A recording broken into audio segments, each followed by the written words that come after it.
Dream, dream, dream, dream, dream, dream, dream, dream.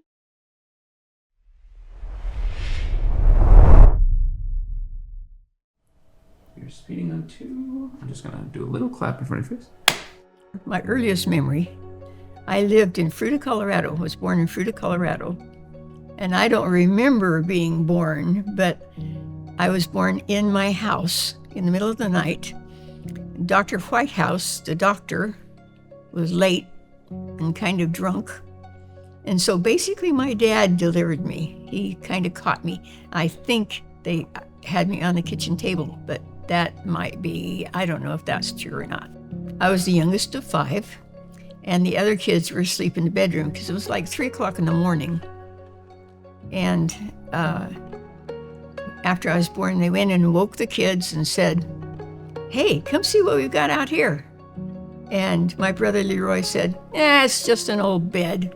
He didn't want to get up and come see.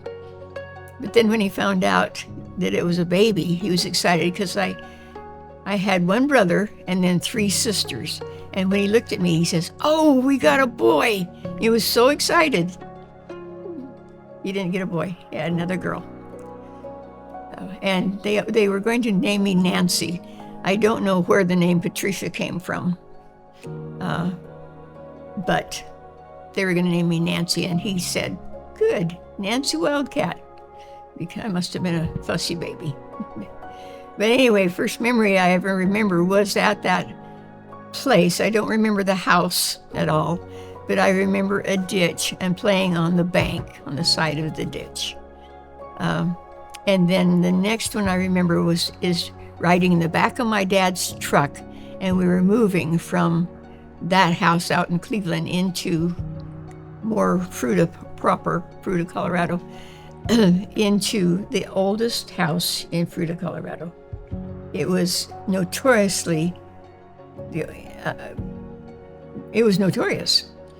A man by the name of James Beard owned it, and he was an astronomer. And so the top of the house was flat, and he had a couple of telescopes up there. By the time we moved in, the telescopes were gone, and they had taken the stairs out and made a closet where the stairs were. But it was old, literally the oldest. And my dad bought it with bootleg whiskey. My dad was bootlegging whiskey at that time. This was 1943, approximately. And that's how he bought that house. And it was like $200, maybe $500 worth of bootleg whiskey. Think about buying a house for $500 now. It was a cold house, but it was big. It had porches all around it. Had an outhouse. It did not have an indoor plumbing. But my dad was a very ingenious, and he could build things. He was a carpenter, and so they told him he couldn't, but he did dig a trench from the road to the house at such a degree that he could have water coming in and sewer going out. And he built in part of the porch and made a bathroom and a pantry and ran the water in there. And in those days it was wartime, and so they didn't have anything but steel bathtubs. And so the bathtub would get so gross. My sister Madeline tried to scrub it, tried. Finally, she decided to paint it. And from the rest of the time that we lived there, every time we took a bath, we had paint on our bottom side. Those are some of the things that I remember. And, we didn't have hot water heaters in those days. So my dad devised a tank on the side of our wood-burning stove in the kitchen that heated water. And so when you wanted to take a bath, you'd feel that heater, that tank, to see if there was enough hot water to take a bath.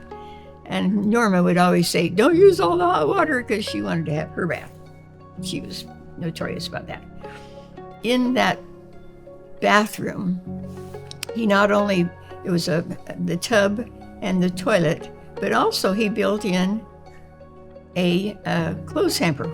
And it was like shelves, only the top was hinged, so you'd lift the lid and put your clothes in. And there'd be dirty clothes baskets in there, and then you'd open the cabinets in the bottom to take them out.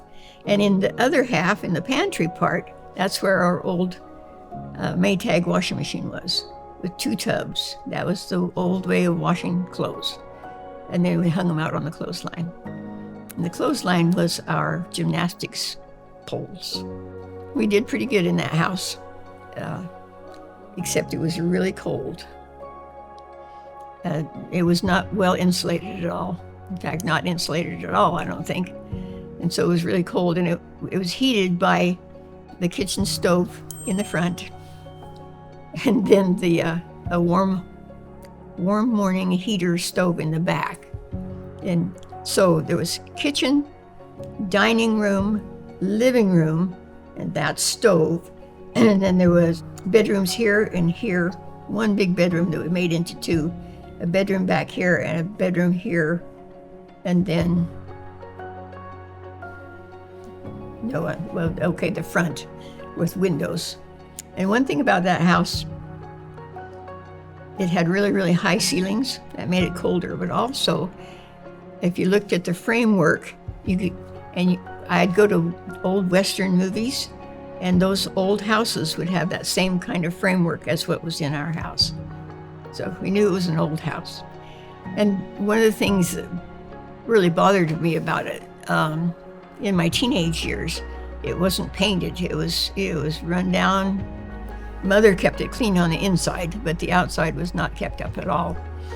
And I would not like my boyfriends to drop me off at my house. I'd make them drop me off down on the corner, and then I'd walk home. It's called Pride. I was embarrassed by that house, but it had a lot of history. So anyway, that's kind of how the house went. We had an interesting family. Okay, my mother was only 25 years old when I was born, and I was her 5th. She and Daddy had my oldest son, brother, when she was 15. And so she quit high school as a freshman, and he quit high school. They got married then after Leroy was born. And so she was 16 and he was 17. I mean, they were just kids. And this was, 1931, Depression time. Nobody had any money. Everybody just worked their heads off, and it was really a hard time. In fact, like when Madeline was born, they didn't have anything to eat except potatoes that somebody had given them. That's all they had to eat. And Mother had to stay in bed for 10 days, which was tradition in those days. And she'd wake up and there'd be bed bugs all the way around her. That was in the old house. Her whole family worked hard. My brother Leroy was in charge of the cow, and her name was Lady, I think, but she was no lady. We always had gardens. Maxine and I always made gardens. I'd plant mine carefully. She'd put hers next to mine. Hers would grow like this, and mine would be like this. Maxine always had green thumb. My brothers and sisters, I had Leroy, then Norma, then Madeline, and Maxine, and then me. And Maxine and I were like 2 years apart. We were all about 2 years apart, but we were best friends. But you know what? If we had not been sisters, we never would have been friends. We were as totally different as 2 people could be. She didn't do well in school. She had some problems. At one point, they were thinking about holding her back a year, and at the same time thinking about moving me forward a year, so we would have been in the same grade. That would not have worked out. That would be awful. But my dad wasn't real good about that either. We'd bring our report cards home, and he'd say, "Ooh, I'm going to give Pat $1 for each of her A's. And Maxine, I'm going to give a licking." So, he didn't contribute to that. My dad was a hardworking man. I tell a lot of stories about him that are very negative, but he had a lot of good points. He was a handsome man. He had a lot of charisma. They called him Gabby because he talked all the time, and you never believed any of the stories that he told. He was, at first he worked in a mine. He was only 18 years old, working in a mine, working about 18 hours a day for $1 a day. And they lived up there. That was about the time Norma was born. And they lived up wherever that was. It was on a mountain someplace. And he hurt his back quite badly, and he couldn't work there anymore. So he tried to get compensation for that and never could get compensation for it. But that back hurt him the rest of his life. So when we moved into the new home, like I said, he had been a bootlegger at one point, but when we moved into the new house, he was the Iceman. That's where they delivered ice around to ice boxes. We didn't have refrigerators in those days. We had ice boxes out on the porch. And he was the coal man. He delivered coal around. And we'd have a chute into the garage or into the barn where they put coal down into there. And of course, that's what we burned. And so he, with his charisma, he was well known in town. In fact, one time, Norma was always Norma. I was taken care of. I was the youngest. I was always taken care of. In fact, Maxine and I were called the babies. And one time, Norma dressed Maxine and I up for Halloween. So she took pillowcases and tied them down here with our hands in them, and then made big faces on them, eyes and things, and little peek holes so we could see out, and put Daddy's hats on us. That hands in there was kind of tough. If we decided to fall down, we had a problem. But everybody knew who we were, even though they couldn't see our face because of Daddy's hats. They knew Daddy's hats. Old fedora hat with sweat on him. But he was a hard worker, and he did try. It's just nobody could make any money in those days. It was really hard. WPA came along, Works Progress Admission, during the Depression, and that was President Roosevelt established that, and it made jobs for people. He took people and made them foresters, had to put them out in the forest to take care of the forest. With my dad, they taught him how to lay cement, and he put a lot of foundations in homes around the lower valley, which Fruta was called. We could go along and he could point out houses that he had done, and he was very good at it. He did a good job of doing that. My mother was always working. I mean, she had to work continually to survive, just as Daddy did. I can always remember her canning everything. She would even can asparagus.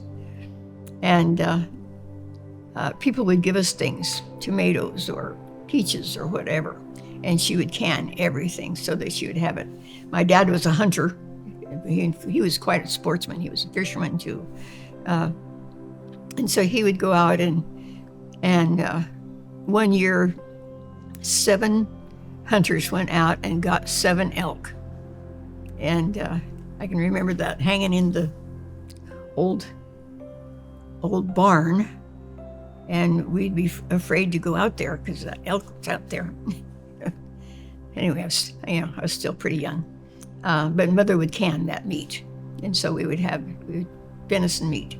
And I can remember opening a can of venison meat and grinding it up with bread and pickles and having a sandwich with that. And so all these things were when I was pretty young. Mother and Daddy got a divorce when I was 7. That was about 1947. And that was tough. Actually, before that, I don't want to get into the divorce yet. My dad was a volunteer fireman. And one time we were eating out on the porch, and Mother had just waxed the kitchen floor, and the alarm went off for the fire alarm, and he was the driver. We lived here, and the fire station was right there, and so he got up from dinner and started across that floor and was just going like this. His legs were just like a cartoon. He was slipping on that floor, and he went through there. And my dad was a fast runner. That's where a lot of you guys get your running ability. But I remember him sliding across that floor, getting to the truck. And sometimes he'd get in the truck and drive off before the other firemen even got there. He was so fast and efficient. Anyway, and then 1947, they got a divorce. And my mother, having had an education fresh to a freshman is all, and her education mostly was in Cisco, Utah. So she wasn't taught a whole lot. She was in a one-room school where all the grades were in one room. And then in Fruita, she was a freshman. So she didn't have a whole lot of abilities. And my dad was sure that she would come back to him. And so he did not help her financially. He would give her $15 a month per child until they're 18 years old. That was his allotment. No alimony, just a child allotment. So Leroy was about 16 or 17 and joined the service right shortly after they divorced. He was too young to join, but he did anyway. And this was when the Korean War was going on, so it was about 1948, I believe.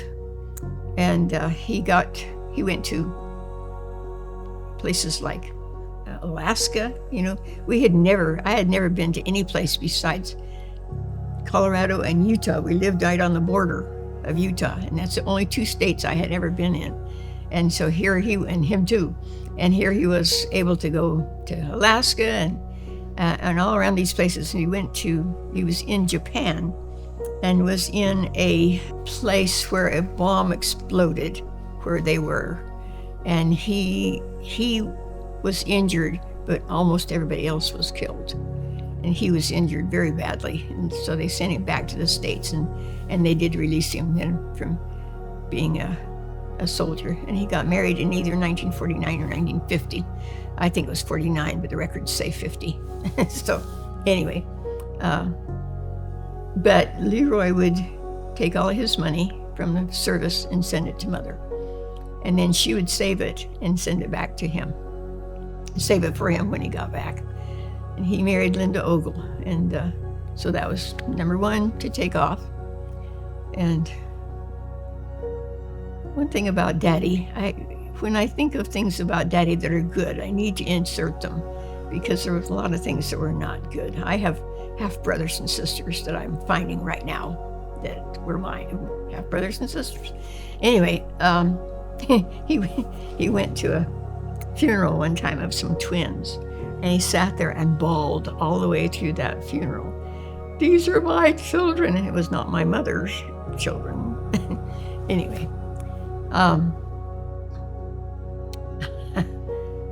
he had one girlfriend that he loved more than any of the others, and he swore he would never marry anybody but her. And I can remember going to their house and playing with their son in the yard while Daddy was there. And another time I went with their son to a Bible school where instead of, we were getting out of Daddy's way. But that wasn't what I was going to talk about. He was always trying to improve things. And our new house was all grass. It was probably about a half an acre. We had a big field in the back, and the house was a pretty good sized house. Well, he was working at the high school doing some kind of concrete work. And during lunch hours, he'd take over the leftover concrete in a steel wheelbarrow and wheel it from the high school to Fruta and laid a sidewalk in our house. So, okay, here's the porch, and sidewalk went out here, and then it went this way all the way around to the back and around the side of the house. So when we rode bicycles, we had a continuous thing we rode around. He bought some wheels one time, just wheels that were on an axle. He bought one set and Uncle Nort bought another set. And we would sit on the axle and wheel ourselves around on that. And we had a little scooter. We'd scoot around that little thing too. But that was our playground. We played there. We didn't have any neighbor kids. There was a Spanish family lived over here, and the Sutherlands boys lived over here. But we played with cousins and with us. Maxine and I were best friends. Couldn't go to the bathroom without each other. Anyway, that was quite a trick for Dad to make that around there. And I remember one time he cut down all the trees, and I don't know why he cut down all those trees. We always wondered why, but it was probably because of the roots, because, the trunks were that big. That's how old that house was. Norma was the artist, and she would entertain us kids. She babysat a kid named Eldon Miller, and he was 9 days older than me. So we went through school together, and he was like my brother. And he was an only child and spoiled rotten, but it was good. It was good. I can remember one time I found just a stub or a ticket of some kind. And I was so excited to find that ticket because we had nothing, absolutely nothing. And he thought it was stupid, so he just tore it up. And I just cried. Anyway, but Norma was always entertaining us. We'd build a kitchen, and we would take dirt and make hamburgers out of dirt, and we'd take crepe paper, and these were all Norma's ideas, crepe paper to color water, and then that would be our soda fountain, and we'd cook out there. And Eldon Miller, the kid that she babysat, would eat the hamburgers, even though they were mud. He actually took a bite of one once. And she would organize us into a town, and we'd all have our own business in this town. We'd build it all up. I was always the post office. You know what? The post office doesn't make any money, especially when stamps were 3 cents and didn't have a whole lot of business. Anyway, but Norma was always entertaining us. Norma was an angel. Nobody realizes how great she was. Mother would work 3 jobs to support us, and she really had no money at all. We had no money. And Daddy was better, when we lived with him. And that was one of the situations. They kept the house jointly, and then the kids would live in the house. And so we'd live with Mother for 6 months, then she would move out, and Daddy would move in for 6 months. And we'd be so excited to have Daddy there, but it was awful having Mother gone. It tore us up every 6 months. It was really terrible. It was a horrible thing to do to us, I think. It didn't last very long. In about 1949, Daddy built a house in Fruta, and we lived over there with him at one time. But like Mother, one year, on the 6 months she would work everything she could work to make some money. One year she went to Ogden, lived with my aunt, and worked someplace there and saved every cent that she made. And when she got on the bus to come home, that money was gone. And I think her boyfriend, Wayne Henderson, stole it. This lady was devastated. She had no money at all. It was terribly hard for her. And she worked as a cook to start with. And yeah, we'd go down there, and I can remember eating hot beef sandwiches down at the Arbocast Cafe, and then Casey Cafe. But then seasonally, she would work in the tomatoes. There was a tomato factory, so she'd peel tomatoes for hours. And then when it was turkey season, she would stand in cold water, and she had bad legs already, but stand in cold water and kill or peel or do something with turkeys. Kill them, probably feather them, whatever. And then she was an Avon lady as well. Eventually, it wasn't too long before she decided to become a nurse. She'd always been interested in taking care of people, and she had a 9th grade education, and she became a licensed practical nurse. She took the schooling to do that, and actually became the head of the obstetrics department in Fruita at the Lower Valley Hospital. So, that was amazing to do. Norma got married on Christmas Day in 1950 or 51. And so that was one less person in the house. And Madeline was the telephone operator. In those days, we had a phone, with the handle and the ear thing and the speaker thing, and you'd put it up to your ear and say, the operator would say, "Number, please," and you'd give her the number, and she would plug it in, and you could talk. And we had a party line. You could talk to all kinds of people. Anyway,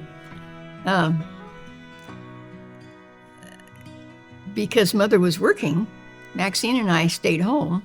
We were older then, but if we ever needed anything, we could just call Madeline. She was at the phone. So that was good. We were always pretty well taken care of. One year, my dad went hunting. My dad, by 1949 at least, he had a live-in girlfriend, Della Sandoval. And she worked. She was a nurse, and so she worked too. But anyway, he left us. We were babysat by the neighbor her name was Fern Johnston. And I can't remember all the things that went wrong, but I can remember all of us lining up and Norma standing there and telling us what to say to Daddy when he got home, because of all the things that went wrong while Fern was tending us. And we thought that he was being very negligent. In 1949, he built this house in Fruita, and so we lived with him a season there. And we were used to the warm coal stove, and you know how warm that heat is. Well, his house, he wore long-handled underwear, and then he kept the heat really down low. And we froze that year. Oh my goodness, we were so cold. So Norma decided that we should de-pants him. And all 4 of us tried, and we couldn't. So she dyed the underwear green one time and red another time. Norma was ornery, but she had a lot of responsibility.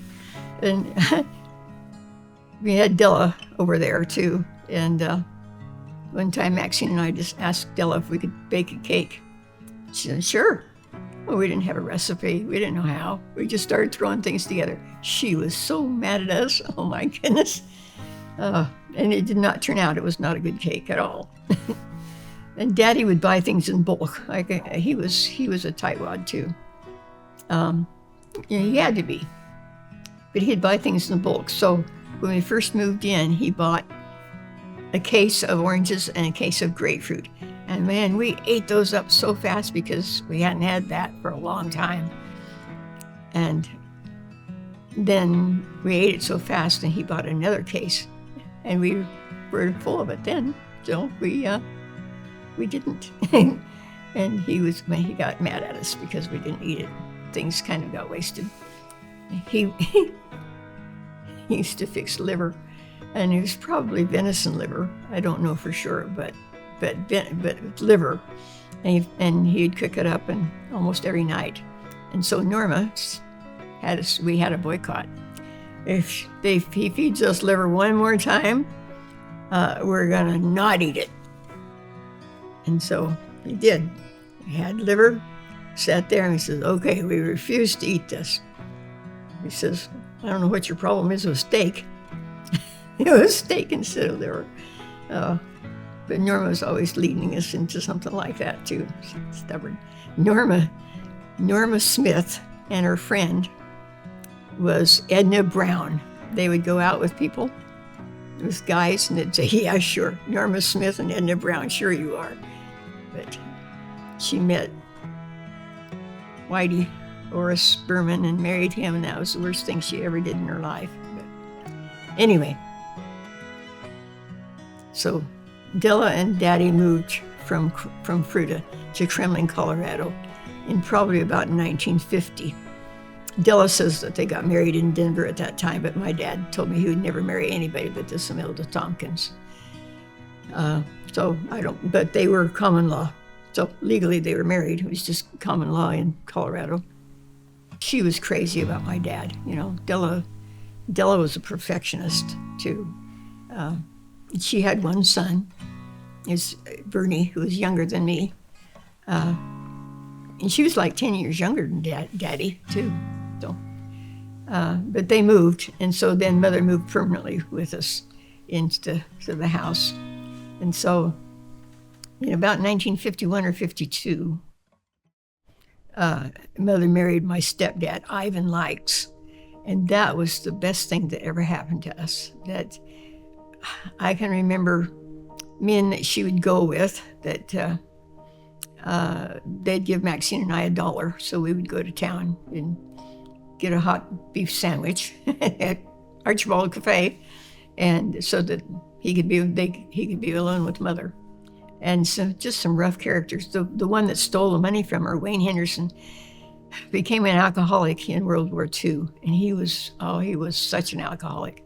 At one point, he came to the house, and Mother had locked him out. We didn't have locks then. I think she just put a chair up against the door, but she'd locked him out, and he took a baton and broke the window and broke in. He thought that he should come in. He also wrecked a car that Mother had. Anyway, she loved him. But he was a total alcoholic and just could not, he couldn't be around, and especially around us kids. But he had so many bad boyfriends that when Ivan came along, he was awesome. His cuss words were, oh, rats. He was a mechanic. He was a good mechanic. He was a good man. He had smoked, and he said when he stopped smoking after 3 days, he says, if I could found a cigarette, I would have eaten it. But he didn't smoke, he didn't drink. He chewed Wrigley's spearmint gum. And they would play canasta. And so when they got married, he had 4 kids. And of course, Mother only had 2 left. Well, no, he still had Madeline. Madeline didn't get married until 54, so he had 3 kids. And the 2 boys, Bud and Leroy, lived with us. And Leroy was 9 months older than me. And so he was a grade older, but technically he was my age, just earlier in the year. And eventually I fell in love with him. We went on a date one time, went to the movie, came home, he kissed me at the door, and then walked in the house. That was later on. But I remember we had 1 bicycle. Maxine and I did pretty well sharing that bicycle. One time, she took me for a ride, and I rode on the handlebars, and I slipped and went down, and my head was down here, and I was holding on here, and she couldn't figure out how to get me off, because if she stopped, I'd fall, and so would the bicycle. Eventually, she got me off. But we had Leroy, and he liked that bicycle too, and that made us jealous, thinking that he would. That was his too. That reminds me, Maxine, when we used to go swimming in the canal. We had a big canal in Fruta, and we went swimming there one time, and I think we probably both had inner tubes, but I got kind of loose and started going downstream, and Maxine saw me go, so she tossed her inner tube and jumped in and went after me. I can remember her hair up above the water. She was going down, and she almost drowned trying to save me. And somebody realized it. I mean, we were down away from the group a ways, and so anyway, they saved her. But I don't know why she just didn't stay in her inner tube and come get me. but yeah, anyway, she was trying. Maxine and I and Carl and Claire are two double cousins. Our mothers were sisters, and our brothers, or their dads were brothers.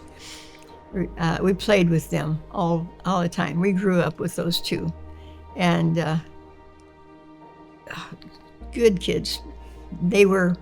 Maxine was oldest, and then there was Carl, and then there's Claire, and then me. So within 2 years, there was the four of us. Only a year, maybe 11 months between them. We would play jacks. We'd roller skate. We played in those days. We weren't entertained. We played. It was fun, and those boys were just like my brothers. Genealogically, they almost are, So, but Leroy fit right in with Carl and Claire, and they hung out with him a lot, and they lived sometimes in Ogden with their mom. Their mom and dad got a divorce too, and sometimes in Fruta with their dad. One time, Maxine and Carl and Claire and I were over at their dad's house, and would put matches in BB guns and shoot them, and they would light. Well, I'm not a very good shot, and I shot one, and we never did figure out where it went. And so we got tired of playing that. We went to the school to play on the playground. Pretty quick we heard, and that match had gone in between the floors of the house in the insulation and started the house on fire. Yeah. I wonder if we admitted that. Probably did. Carl and Claire were ornery kids, but good kids. And they became good men. But they had a tough situation. Their dad and mom loved each other, but they ended up getting a divorce. And both of them remarried, and the step-parents on both sides were abusive to Carl and Claire. They had it pretty tough. And sometimes one time Claire came to the house, and his ears were so dirty, and my mother says, "Claire, we could plant potato seeds in your ears." So she put a seed in his ear. That they were neglected. And those two boys are intelligent. Claire was, both of them were instrumental in getting the first rocket to the moon, in developing the fuel that made that happen. Anyway, that was they were a big part of our life. Maxine was young when she got married. She got pregnant. She wanted to get out of the house. She didn't think Mother treated her very well. But anyway, she got pregnant, and so she got married, and then she got sick. So she ended up coming back. Through her whole pregnancy, she had some kind of a sickness, and whatever it was killed her baby. So the baby was stillborn. And that was pretty sad. She went on to have 4 or 5 more. Anyway, but So and she got married pretty early, before she graduated from high school. And so that left Leroy and I and Mother and Ivan. And we did things. I had never in my life been anywhere. I mean, we walked from Fruita to Grand Junction to go shopping or whatever, sometimes to go swimming. I mean, it's 15 miles, and we would walk. But when we got Ivan, we went on a trip to Missouri one time. I mean, Missouri, for goodness sakes, and drove across. He went to a car lot and picked the ugliest, oldest car that was there, but he fixed it up, and we drove that to Missouri. And going across Kansas was terrible. That was the longest, driest, no anything place ever was. Before we left, I had some pet chickens. I had 3 pet chickens. Mother killed them, dressed them, cooked them, and then without any refrigeration, that's what we ate on that trip to Missouri. I have a pretty tough stomach, I think, because of some of the things we ate. But it was neat to we went to the Ozarks, and to take a bath, we'd just go in Lake Ozarks and swim. That was our bath. And while we were there, we went into a cave. And I can still remember how panicky I felt. We got to a point where we were crawling on our bellies. You're touching on your back was touching and your belly was touching, and we were climbing through this cave, and Ivan's flashlight went out. And I don't remember how we got out. We did get out, but I can still remember that claustrophobic feeling. I was so panicky. And the other thing I remember about that trip was that Ivan used to tease us, because Maxine and I were running around in shorts. You're going to get into the chiggers. He got the chiggers. He was a hairy man. He had chiggers all over the place. He itched all the way home. Poor thing. Anyway, Ivan was such a good man. Actually, another one of the things that Maxine and Carl and Claire and I used to do was to hike up onto Colorado National Monument, and we'd be gone all day long. No cell phones, no anything. We tried climbing up this one place and started to slide down it one time. We almost died. And I mean, I would have never let my kids go that long. You know, they just trusted we'd be okay. But we hiked all over that Colorado National Park. I can remember when we get to the water fountain, there was one water spring. We'd get to it and we'd just be dying of thirst. So it was good times. We walked all over Fruita as kids. Anyway, so after Maxine left and we were able to have just Leroy and Mother and Ivan and me, Bud was gone at that point too. Bud got polio. Polio was a big deal in the 50s, and he got polio. Eventually he got married and moved out too. But we made another trip. We went to my stepsister Loretta's graduation in 1956, Santa Cruz, California. I mean, man, I remember seeing billboards and thinking, whoa, what are those? You know, because I'd never been anyplace but Fruita and barely into Utah. So anyway, that was a neat trip. And first thing we did was went out on the beach and got sunburned. I fell asleep on the beach in my swimming suit. And so one side was sunburned. And I went to Loretta's graduation with a sleeveless shirt and sunburned just on one side. That was bad. Anyway, Carl and Claire and Leroy went to BYU. And because Leroy was a year older than me, then I was alone, 1958, the year I graduated.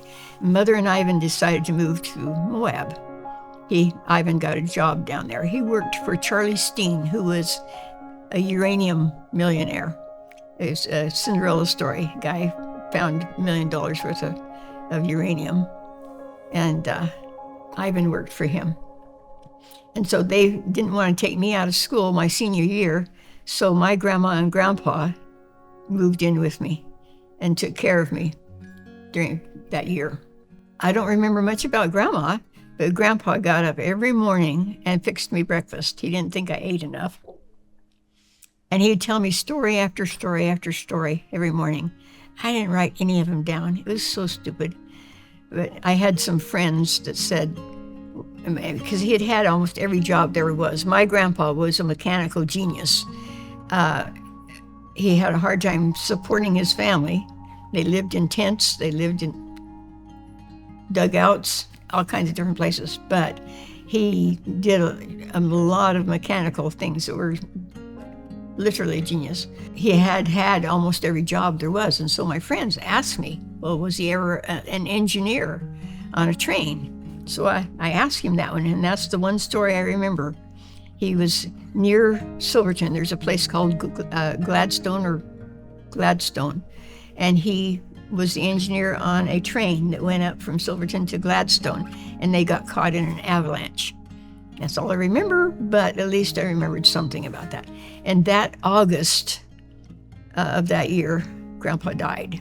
So I got to be with him his last year, and Grandpa was just a neat guy. I think Grandma probably suffered from some depression. Of course, she lived in shacks all of her life. I can see why she would be depressed. But very loving family. That family all loved each other so much. And Mother was the one that took care of everybody before they died. So my senior year was spent with them.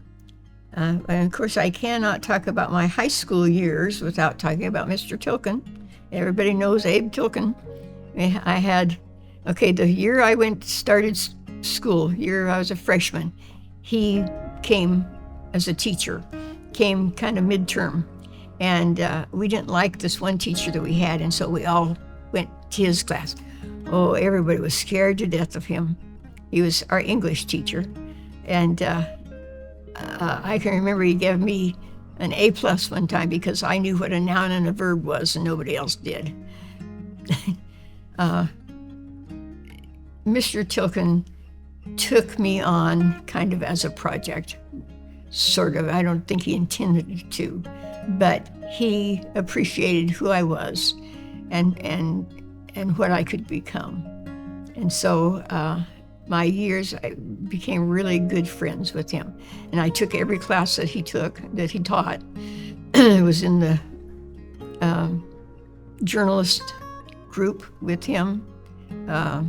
Anyway, he was a little short Jewish man and kind of a peaked nose, and he always wore this black suit with a white, very perfectly everything perfect, white shirt and tie. He looked like a penguin. And so we started talking, we formed the Penguin Club. And I even had a stuffed animal that was a big penguin, and we called him Abe. And on our annual club trips, we'd take that stuffed animal with us. And throughout the years, after I graduated even, I don't remember how I got his address. He was from New York. And somehow I wrote to him and kept up with him throughout both of our lives, and even met up with him a couple of times during that time. So he was just really, really a good friend and just somebody that took interest in me. And I definitely needed a man's influence in my life. Ivan was really rescued me, but from age 7 to 12, I didn't have a decent man in my life, and I needed a man in my life, and he did. He fulfilled that a lot, and he thought that I was good at things, and so he encouraged me. When we when we graduated, I think I was either third or fourth in line as far as grades went, but he had given me a B in one of my classes, and he felt really bad because the other two did not take his classes because they were too hard, and I did, and so he felt really bad that I wasn't right there, number one or number two. Anyway, so high school was not the greatest time for me. I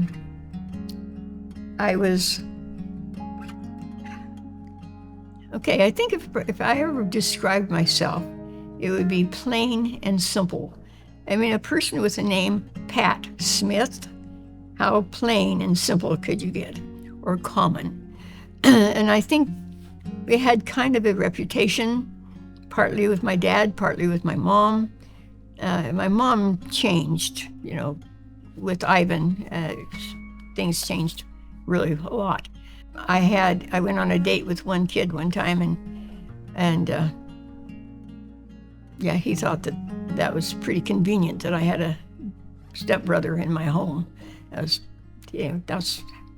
Anyway, we won't go into that. I was active in all kinds of things, but I was the worker. If there was a job to be done, they gave it to me. I was in charge of the junior-senior prom. And I had them making crepe paper roses to put along this fence. And Sally Robertson says, "I'm tired of making these. I'm not going to do this anymore." And I says, "I don't care. You can go home and I'll just do it all myself if I have to." But that's kind of the attitude I had. And things like, I was pep club president. I wasn't a cheerleader. I was pep club president because I had a loud voice and because I was willing to work. I was the girls club president for a while, just long enough to get that started. But I was in all kinds of different clubs and just was involved in everything. And I don't remember ever a time that we ever had parent-teacher conferences. I don't think Mother ever met Mr. Tilken. I was in plays. Yeah. I got to be Abraham Lincoln's wife's mother in a play. And when I read the description of what that person was to be, it was supposed to be just a plain old lady or something sort of thing.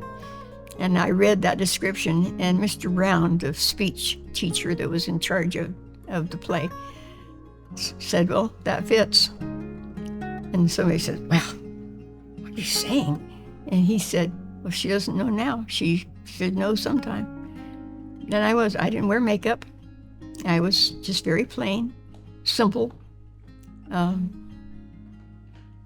The year that I was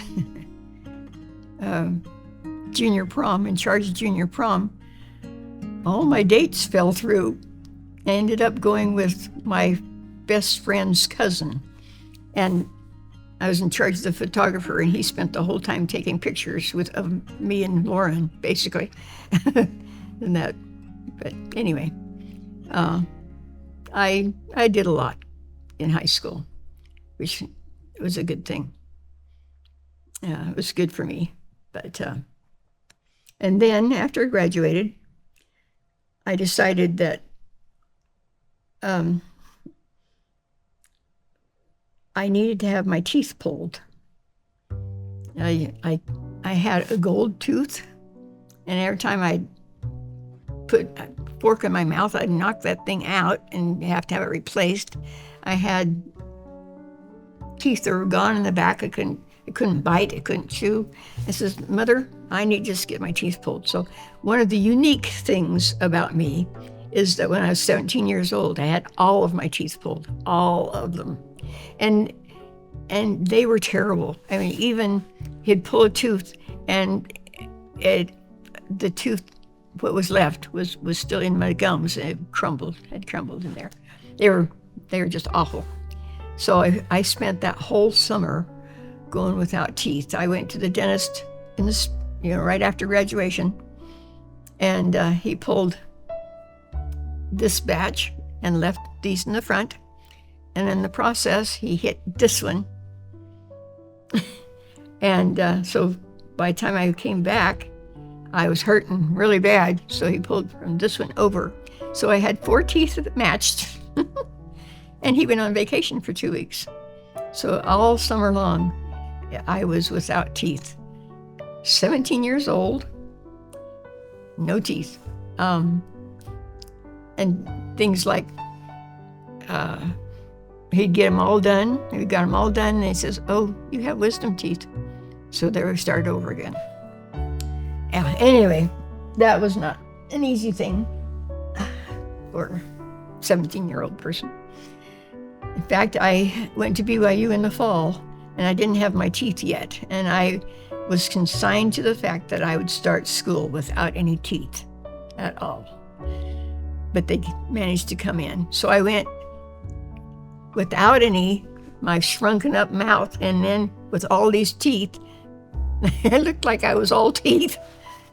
So anyway, I went to BYU in the fall of 1958. And my BYU years were good. We lived in a hall, a heritage hall, with 6 of us in a room, and none of us knew each other, but my stepbrother and my 2 cousins were there, so at least I knew them. And at BYU, they had what they called territorial clubs. Anyway, it was by states. So I would be in the Colorado club, and there was the Utah club, and there was the Arizona club. And we got to know people through those means. And I got to know a lot of fun people in the Colorado club. In fact, as far as probably some of the happiest times of my life were between graduation and marriage, because you're kind of free, and yet you're not totally free. You don't have a whole lot of responsibilities. BYU was fun. We had fun activities. You didn't have to worry about all the garbage that was going on in other universities. And it was just fun. In fact, we used to play dirty jokes on people all the time. And I was the instigator of that most of the time. But I went on and off. My first year, I went to the full semester. And the second year, I just went a half a semester, and then I'd come back, and I'd go back and forth. I majored in secretarial work, business, so that I could have something to fall back on should I ever need to. And during the summers, and when I wasn't in school, I was usually a waitress. I started off as a secretary in a couple of places, and one of them was for Mary Hope Westbrook. Oh my goodness, she was a terror. And here I was, this shy little girl anyway. And people told me, well, the lady that quit right before I was hired warned me. And I thought, she doesn't bother me any. Oh yeah, she'd ring the bell, I'd just jump. And that didn't last long. She was rough to work for. She was the vice president or something of the Charlie Steen Foundation, the guy that Ivan worked for, the uranium miner. And she was an old maid. She was big. I mean, she'd been a good Army sergeant.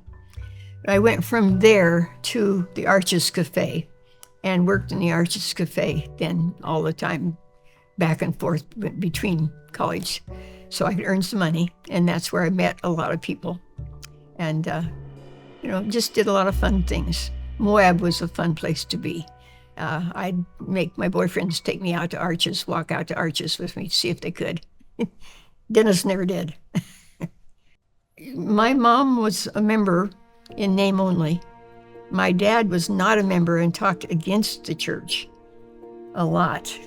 My dad had a dirty mind. That's all it was to it. And so Mother would send us to Sunday school and primary sometimes, but we didn't go. We'd go to friends and play. But when I was young, Norma taught a Sunday school class. She taught the neatest lessons. We didn't have a church. We met in the armory that was right near our house. But Norma would draw on a flannel board the story, and then she'd have flannel board people that she would make and put on that and tell stories. She was awesome. And so I was in her class, and when it was time to go to the next class, I didn't want to go to the next class. I wanted to go to her class. She really did it. Norma just was very artistic and she had so many good things. But when I was 13 years old, I had a friend at church. Her name was Joyce Etcheberry. And I started going to church. And I started learning things for the first time. I can remember the first tithing lesson that I had. And I didn't even know anything about anything like that. I didn't know anything about the church, period. And I started paying tithing at that time and have ever since I was 13.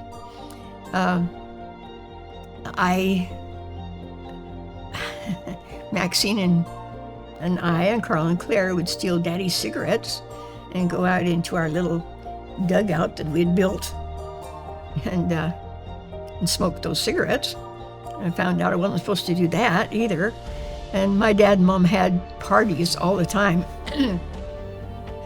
had all kinds of liquor, and they had 7-Up as a chaser, and we were not allowed even to drink that 7-Up.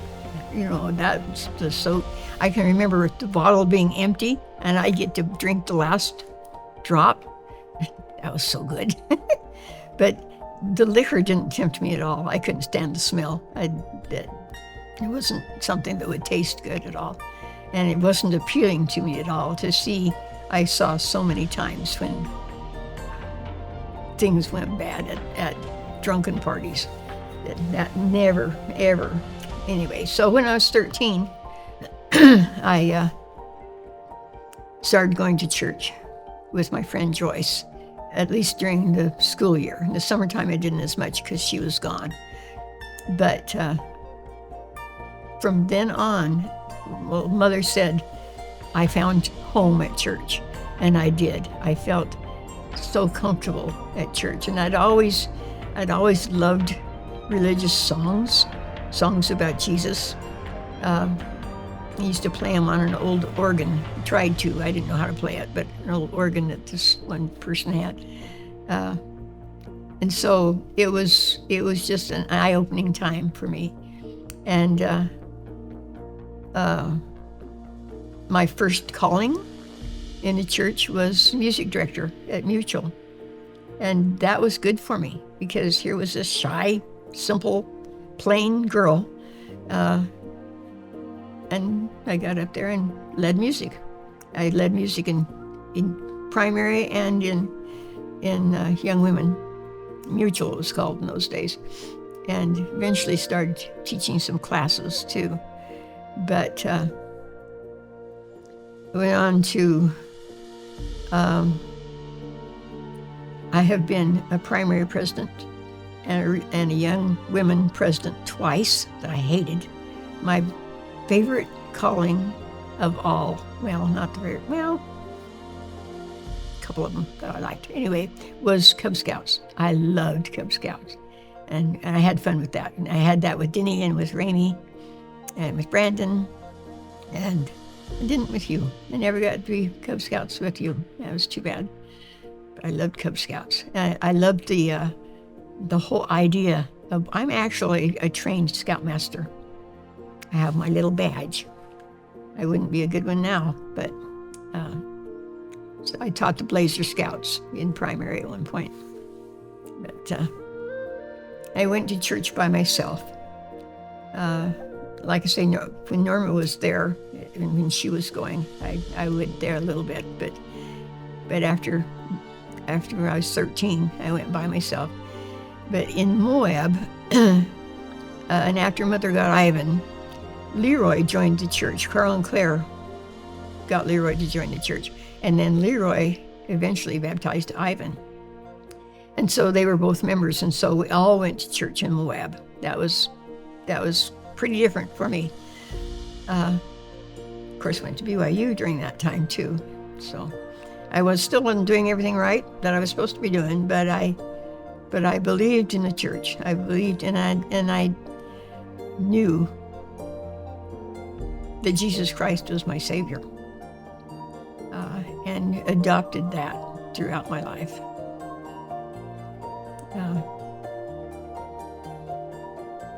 Had 14 years I was in charge of the Family History Center in Rock Springs.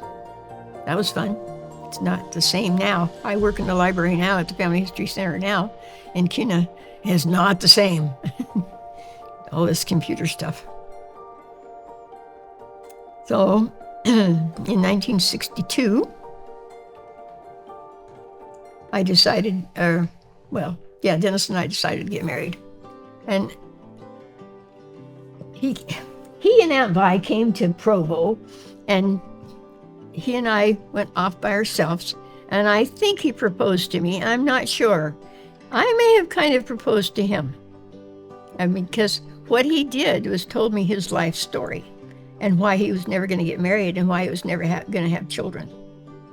Well, I changed that. And on that trip, we actually went downtown and looked at rings at a jewelry store, and he ended up buying a ring for me. Now, it was the most beautiful diamond. It was an art carved diamond. I lost it, unfortunately, but it was a beautiful diamond. Dennis and his family were in Moab working on an oil rig. When Uncle Ray never went past the 4th grade. So he was uneducated, and so he worked in the oil field. And actually, Dennis was their worker. He and Dennis worked all the time on rigs. And I remember one time Ivan came home from work, and he says, I met a new degree of people today. They're called roughnecks. That's what Dennis was. He was a roughneck. But him and his crew came into the cafe and had coffee. And I learned that he was a Mormon boy. He was drinking coffee, so he wasn't much of a Mormon boy. But Moab was not an LDS town. There were not a whole lot of LDS boys there. And I had gone with most of them, and they just weren't right for me. And so, and Dennis was cute. He was built, 24-inch waist, about the same length of his pants, 24. That doesn't sound right. Anyway, he was well built and a nice looking kid, and a good kid. And so I, at one point, asked the guy, the driller on his crew, I says, tell him to ask me out sometime. And so he did. He asked me out. It was Christmas time, and he wanted me to go to a dance with him. And we went to all these different places, parties first, and they were drinking in all of these places. And he'd say, won't you have a drink just for me? I'd say, nope, I don't drink, Dennis. And we got to the dance, and he was so drunk by the time we got to the dance, it was unreal. And he had hurt his finger on one of the rigs, and a great big bandage on it, and the bandage kept falling off. And he'd say, whoa, us, and he'd stop and pick up that bandage and put it back on his finger. And we danced, we had a good time, and everybody thought I was drunk too, I suppose. And there was one guy at that dance that was a big guy, but he was drunk, and he was a good guy, but when he got drunk, he'd get mean, and he actually killed somebody once when he was drunk, just in a fight.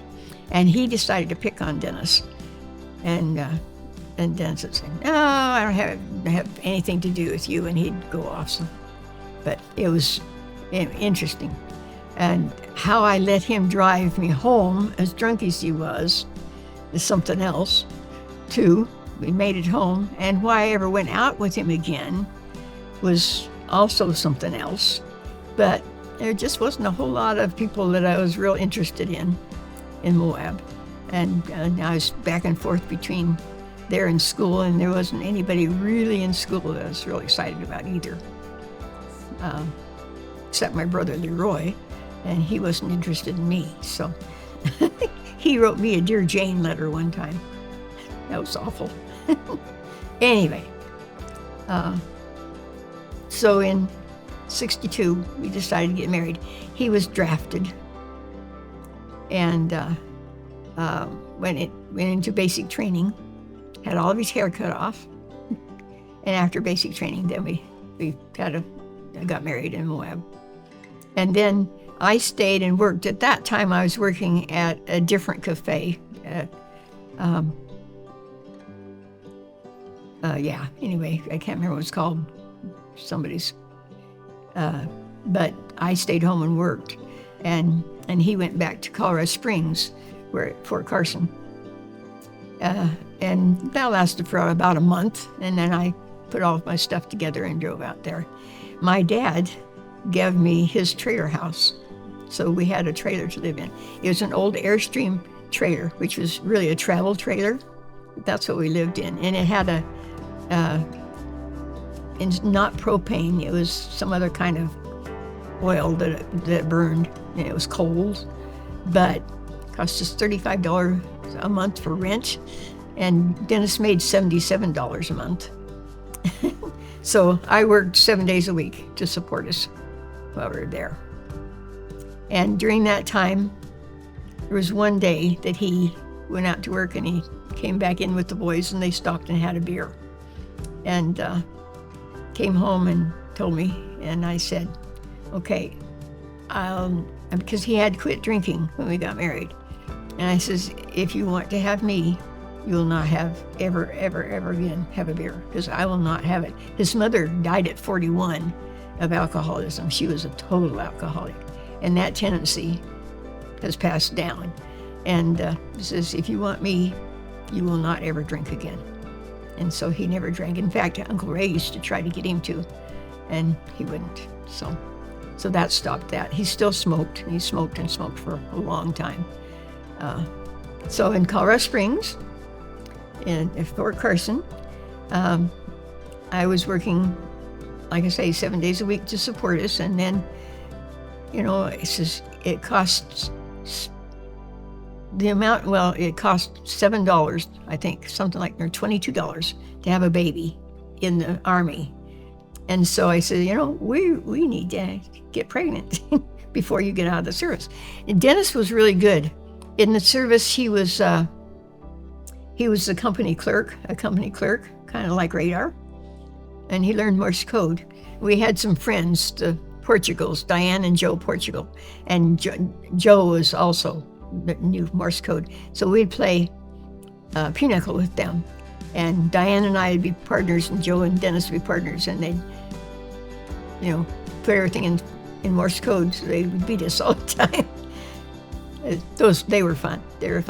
And they got pregnant about the same time we did. And so anyway, we decided to try to have a baby before he got out of the service. And he also managed to become a sergeant, which was pretty rare for somebody that was drafted and was just in for 2 years. But he always tried to work hard, and became a sergeant. So anyway, we tried for 3 months and didn't get pregnant. And then we decided if we did get pregnant, 9 months was right when he was being discharged, and we'd have no insurance, no way to pay for a baby, no job, no anything. And of course, that's when we got pregnant. And as it turned out, he was 2 weeks early, and it was 2 weeks before he got out of the Army. So it was 2 weeks late, we had a problem. But because I was pregnant, I worked at a cafe, and then when I was pregnant enough, I became an Avon lady there for a while too. But by that time, he was a sergeant, so he was making more money, so we were able to survive. But I will always remember the day Denny was born. Woke up in the middle of the night and says, Dennis, I think we need to go to the hospital. And Dennis absolutely panicked. It was, yeah. Anyway, he took me down there and he says, I don't know if you're going to keep me or not, but I think maybe I'm going to have a baby. And sure enough, and they put me in, and they gave me some kind of medicine that made me loopy. And there was 5 of us that came in just about the same time with the same doctor. We just got the doctor that was on call. And so he came through and broke all of our water at the same time. So we all had our babies at the same time. I started having them. I was the last one. And as they were wheeling me down to the delivery room, yelled at the doctor, there's another one, you better get in here pretty quick. And they gave me what was called a spinal in those days. I don't know how they managed to do that, because I was having a pain sitting on the edge of the bed this way, and they were inserting a needle in my back. Why that didn't cause damage, I'll never know. But anyway, and then in the Army, they didn't let you see the baby until the next morning. And so at 5 o'clock in the morning, they get you up, you make your bed, and then you go down and get the baby. But I can remember what a feeling that was, holding that warm little, he made me a mother. And that was the one thing I had wanted to be all my life. The biggest thing that would ever be, the worst thing that could ever happen to me was to not be a mother. And I had been that way since I was tiny. I loved my nieces and nephews. I just loved kids. And then he made me a mother. It was so neat. Thought we were going to have a girl. Had the name Tammy picked out. So we had to come up with a name. And Dennis Newton Jr. is stupid. You should not ever name your child a junior. Just doesn't work out well. Anyway. Then they kept us in the hospital for 5 days. And I was so ready to go home. I went down the hall. I was in this big ward with all these girls. And this girl was crying. And the nurse was saying, "What's the matter?" She says, "My stitches hurt." And I thought, well, you're the only one in here with that, aren't you, lady? And I just got upset with her. I didn't say anything, but I was ready to go home. And then when I got home, about the first morning that Dennis went to work, we lived in that Airstream trailer, and the lock was a padlock on the outside. And so here I was in the house with the baby. Dennis went out the door, closed it, locked it, and took off for work. I absolutely panicked. I was in there all alone with this brand new baby. I couldn't get out. I was pounding on with a brush, pounding on the window, and he finally dawned on him, and he opened it again. But oh man, yeah. So, that was Denny. And then 2 weeks afterwards, we moved from there, and we went to Kemmer at first and stayed with Aunt Vi and Uncle Ray for a little while, just to try to get a job someplace. And then we went and stayed with Madeline in Fruta for a while. And then he got a job in Moab, and we moved to Moab and worked in the oil field there. And, Dennis was a very intelligent man. He was raised by uneducated and strange parents. And so you couldn't tell that he didn't have a whole lot of common sense, but he was a very intelligent man. In fact, you kids that have photographic memories, you got those from him. And so he was always trying to make more money to support us. And that was a really good thing about him. We traded the Airstream trailer in for a 10 by 50 foot trailer house. And we thought it was so big. That's 500 square feet of living space. But we thought that was so big. And of course we just had Denny then. And so it was good. And parked in a parking space at Holiday Haven. And lived there for quite a long time and met a lot of people. In Moab in those days, we had a lot of young people in the ward. Our young young men, not young men, young women. It was a young adult group. Were just really good. And so we met a lot of people. Those are the ones that are dying right now. But we were there.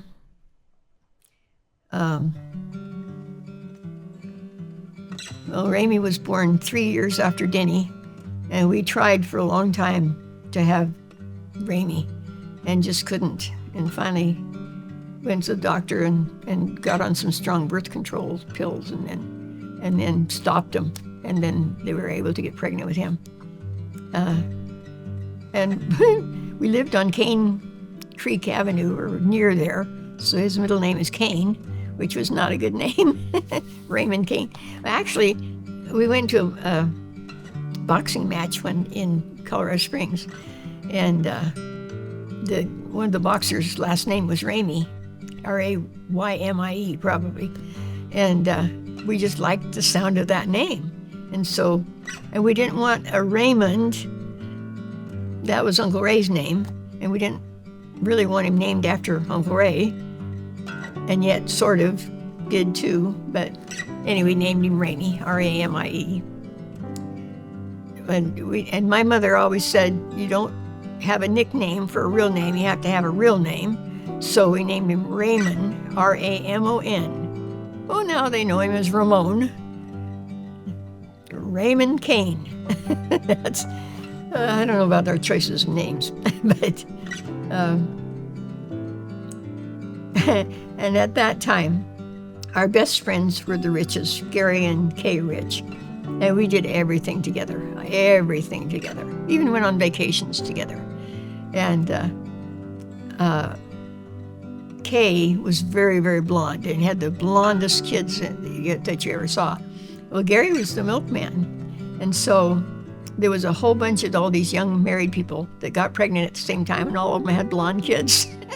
So we always told Ramey he was the milkman's. So, and we talked about our kids, our favorite kids. And I always talked about Ramey being my favorite, but if he was my favorite, why did I beat him so badly? Ramey was born stubborn, I do believe, and I tried to beat it out of him. It did not work. I would take a racetrack to him, and he'd be off. One time, he needed a bath very badly, and I told him, you need to take a bath, and he wasn't going to, and so I proceeded to put him in the bathtub. No, I didn't. I mean, he was a pretty good-sized kid by then, anyway. But anyway, Ramey was my little blonde cutie. About that time, Aunt Vi and Uncle Ray came to visit us, and we had a swimming pool in the trailer court where we lived. And Aunt Vi everything was modern. You do everything that's modern. And money. Everybody has money but her. And so she just picked up Denny and threw him in the deep end of the pool to teach him to swim. That was the way he taught a child how to swim. Of course, Dennis jumped in and got him out, but I thought that was so stupid. Anyway, it was good times in Moab. After Ramey, we didn't have any trouble having kids. 2 years later, to the month, we had Tammy. And during that time, Dennis had been working the oil rigs, and then he started working in the mine. And they had a potash mine in Moab. And he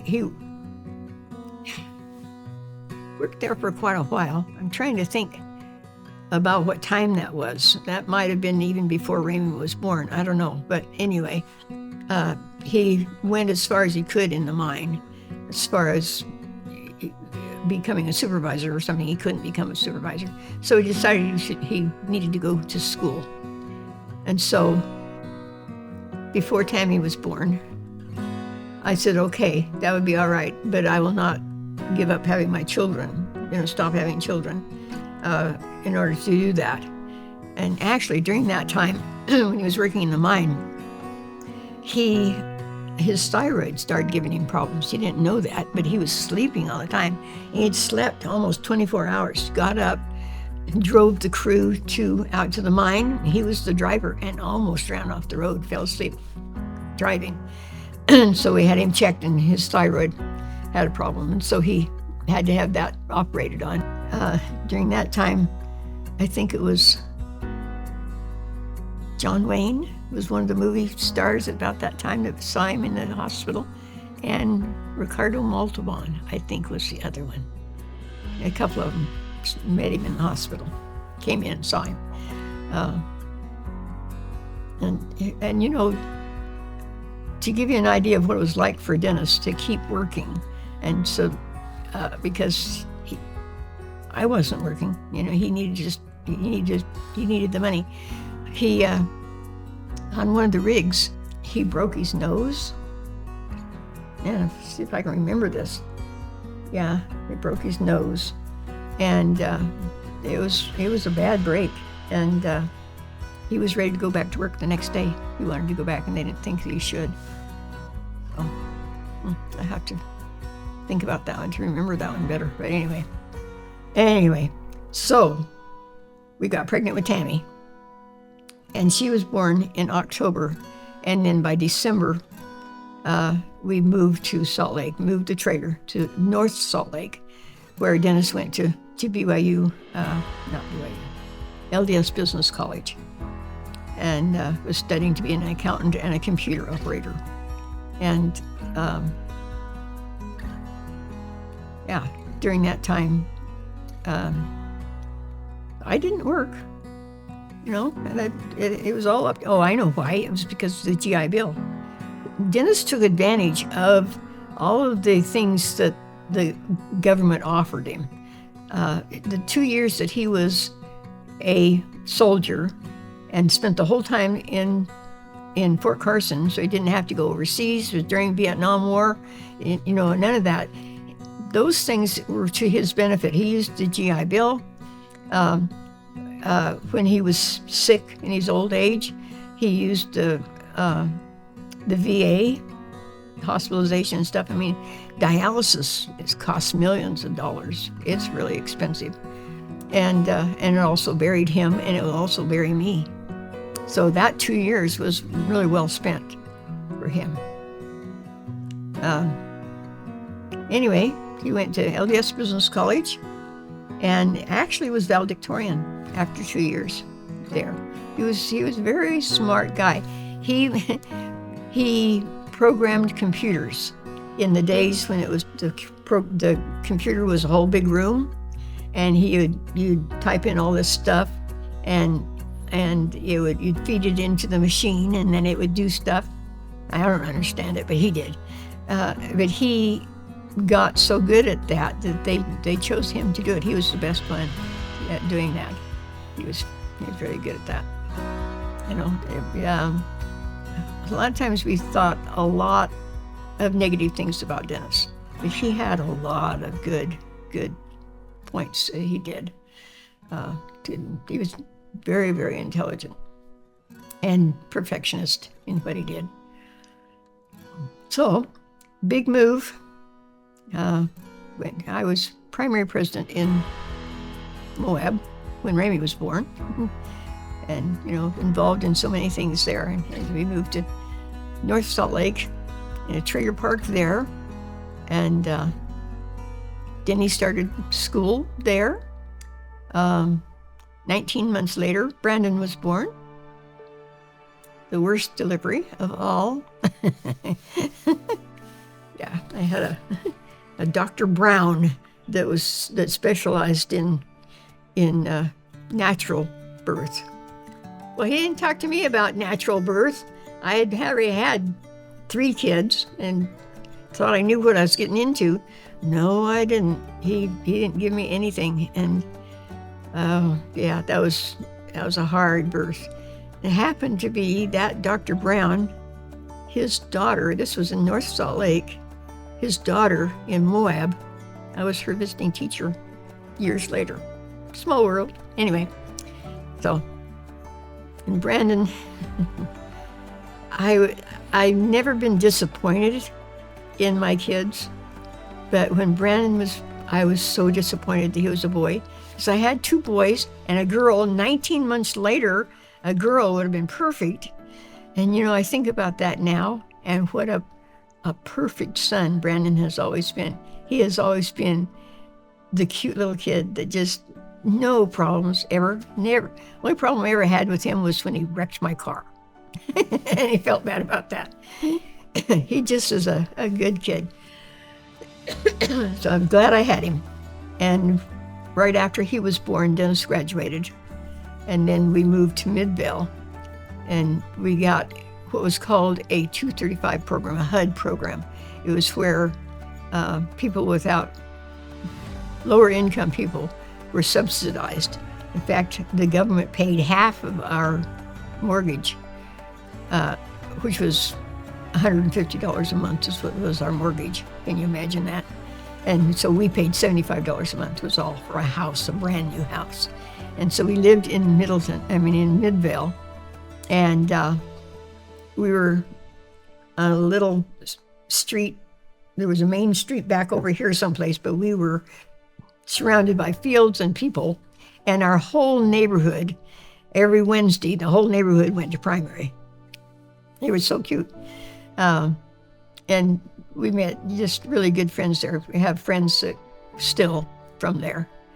That the Hackeys, we spent a lot of time with the Hackeys. And when we moved there, our good friends Benny and Ina Hickman lived in the same subdivision.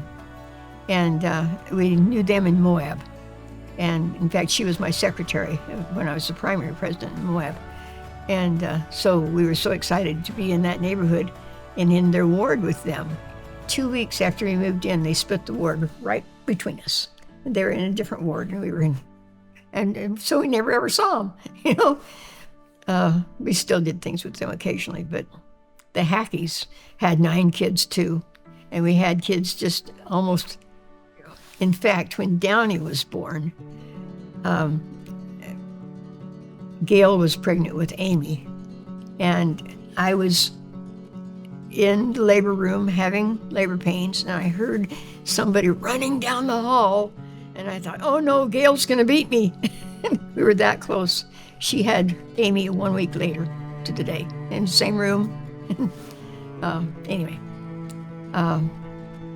so that was Downey, and Downey was the longest one to have. She, I didn't think I'd ever have her. She was turned wrong. And I was in labor for 24 hours with her. And the nurse came in and turned me on my side. And I can just remember how Downey's turned inside of me, and then she was on her way. Boy, she was ready to come. So, and then Tammy would say, Mom, can I have Downey? And I said, sure. She's your sister, you can have her. No, I mean, can I really have her? Tammy was the little mother, She was cute. In fact, when Tammy was born, there was a brand new doctor somebody in Moab, and he had pictures of his first 3 babies born. And Tammy was one of them, and she was beautiful. The other 2 were not. In his doctor's office, there was a picture of Tammy. Another time in Midvale, we had Tammy's ears tested. There's a special program going on. And the Deseret News were there, and they took pictures of her. And she was in the newspaper in Salt Lake. Tammy was just a cute little kid. Well, so were the others. Denny in Moab was 3, and he couldn't see, and we didn't know he couldn't see. And we finally figured it out and got him glasses. He saw stars for the first time when he was 3 years old. He wore glasses from then on.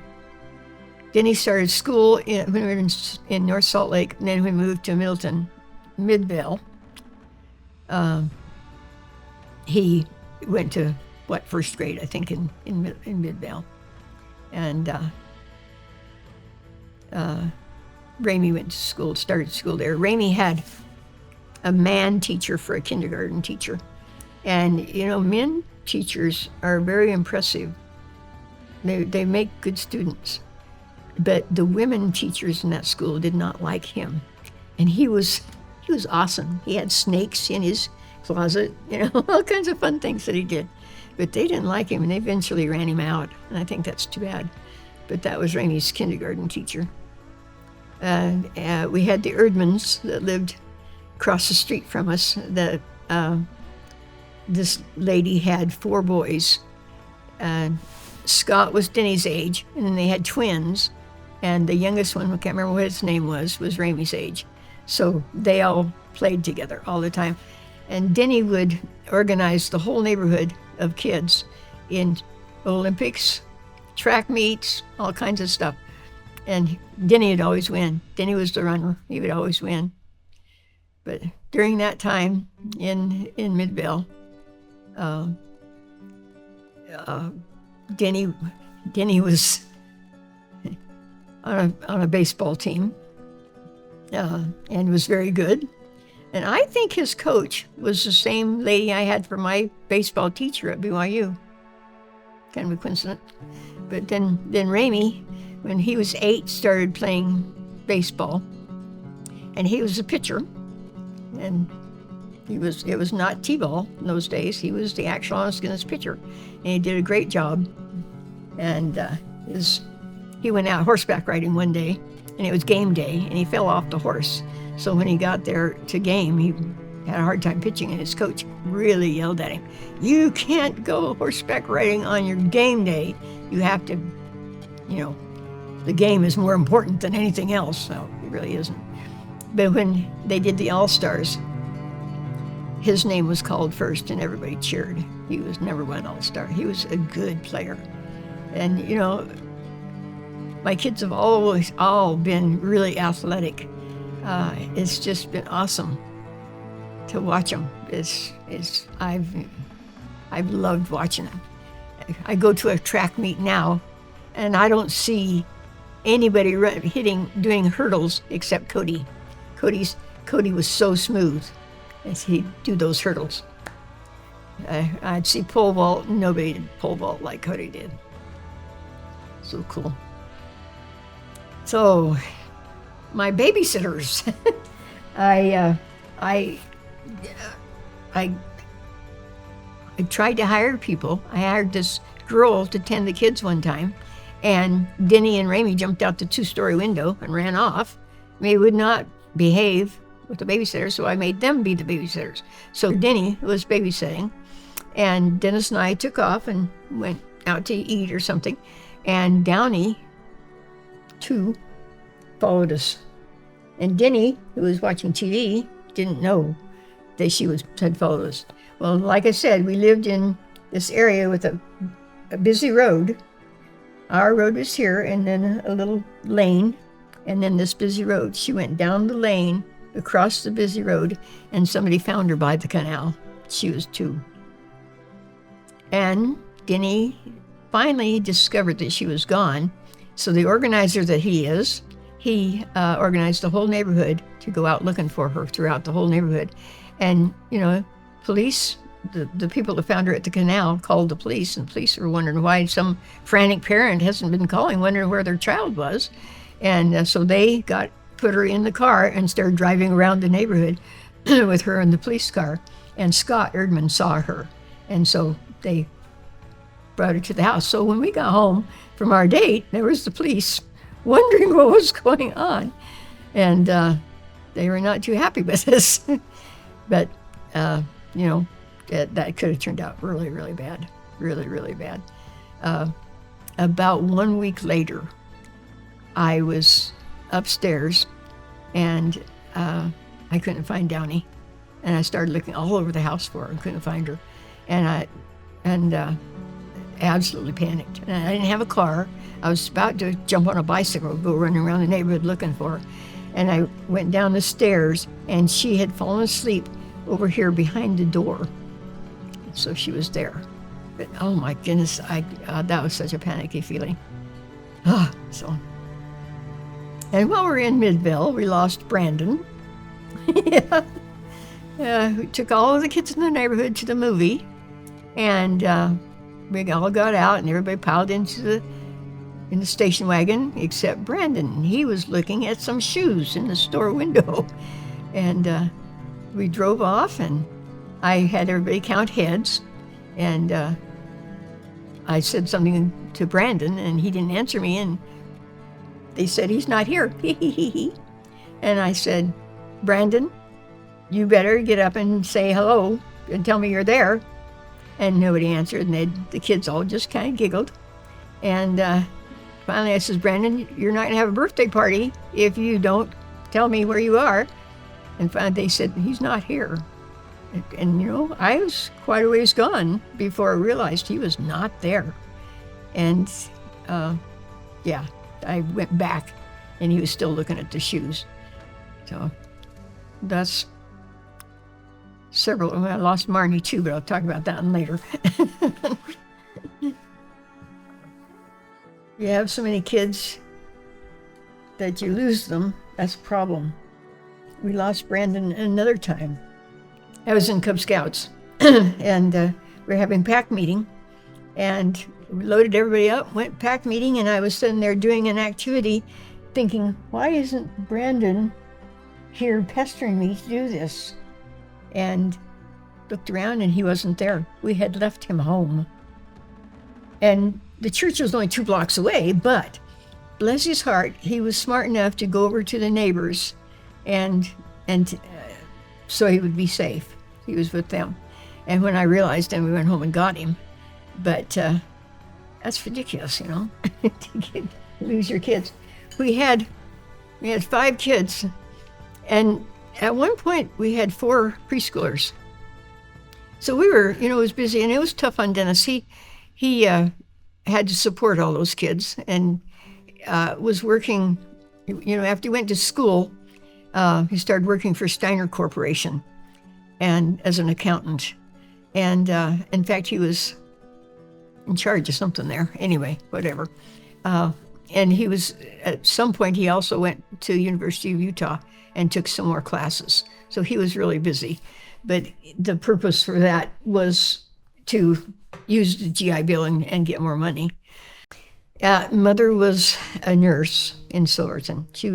The doctor would come from Durango to Silverton, and so Mother would be there to assist him. And she got sick, and she didn't know what was wrong. The doctor kind of figured it out, but he never did tell her. But eventually they checked, they found she had colon cancer, and took that out. But with colon cancer, after it's a certain point, it's too late. And that's how it was with her. And he told her she would be okay. And so she went for 3 years thinking something's wrong with me, but I don't know what it is. But I don't have cancer.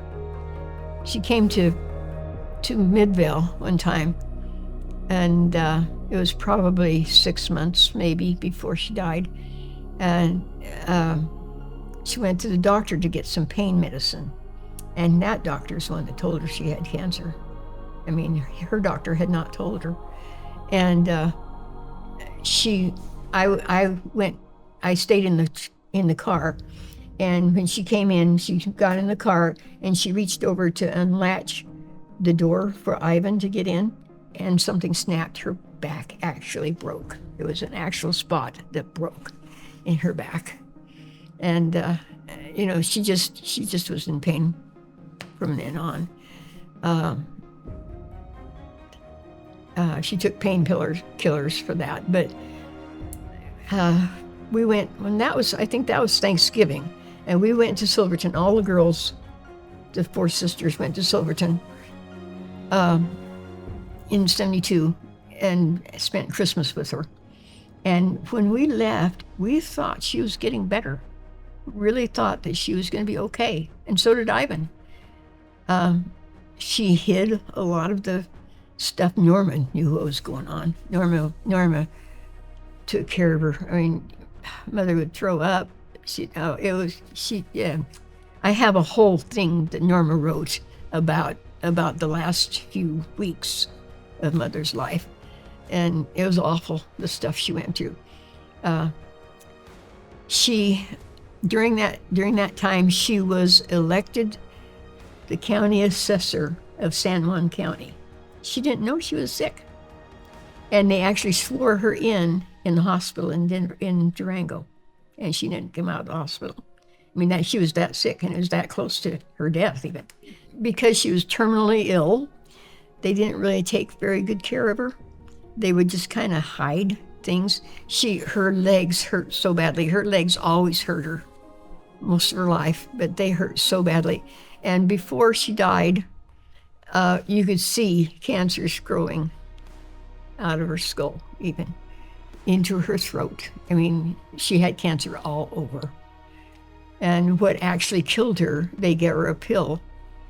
And because the cancer's in the throat, she couldn't swallow it. And she choked on it. She died from choking, actually.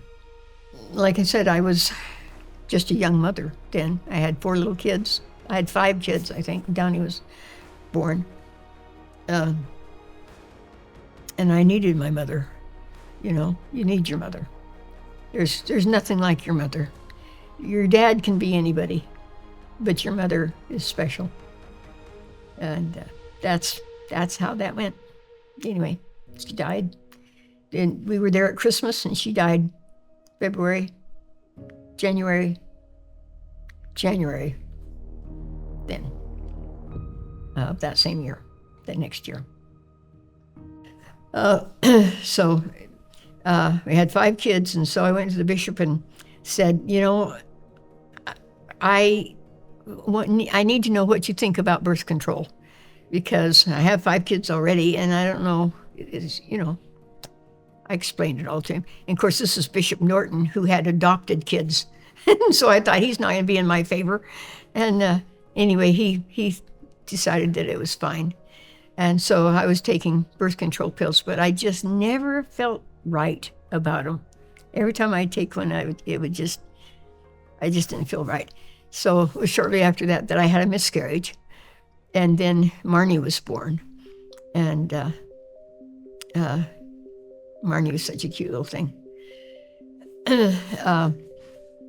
And, you know, had so many kids, you don't know what to do with them all. We almost lost Marnie, too. Dennis decided to move to Rock Springs right after Marnie was born. She was probably almost 2. And he was going to work with his cousin, Don Carter. And he had been doing Don's books, and he decided to go be the manager of the carpet shop there. And so he'd gone down, and he found a house for us. They were building a house, and the house wasn't done yet, and we had sold our house in Midvale. And so we moved into a motel on State Street, the K Motel on State Street. State Street is busy. Yeah. And one day we had gone someplace. We were living out of our car, basically. You know, the kids were still going to school, but we were going back and forth in the car. But we came home one day, and we all went in the house and went into the motel, and we had 2 different entrances. Some of them went in one, and some of them went in the other one. And Marnie went straight down towards State Street. She was 2. And when we realized that she wasn't there, then we did find her. But, you know, that could have been tragic, too. And so at that point, I says, you know, Dennis, I don't care if the house is done or not. I'm leaving here. We're going to move to Rock Springs. We're going to get there now, because I'm not going to take the chance of losing a child over this. So when we moved in, the carpet wasn't in. There was no stove. It was Thanksgiving time. We didn't have an oven or a stove. And I don't know if the insulation was completely done, but we were there. And thank goodness we were there. The kids in in Midvale said, "You can't leave. Denny can't leave. He's the only athlete we have." He was saying, and one thing about Ramey in Midvale and baseball, he loved baseball, and before he started playing, he was the team mascot, basically, or he was the helper, the little boy helper for this one team. And they got to have uniforms. He was so excited he got to have a uniform. And they gave it to him at the game. So he went into the restroom and put it on, and he put it on backwards. And the kids teased him unmercifully. They were so mean to him, and even the coach. He teased him. And so when I got to the game and saw him and his face and what was going on, I took him immediately and had him change and got him back where he should be. But he took that uniform off, never went back to that team ever again. And it was really sad. I mean, he was proud, had his head up in the air, and everybody teasing him, just unmercifully. Kids can be so mean. So in 1972 or 3 or something, we moved to Rock Springs, Wyoming, kicking and screaming all the way.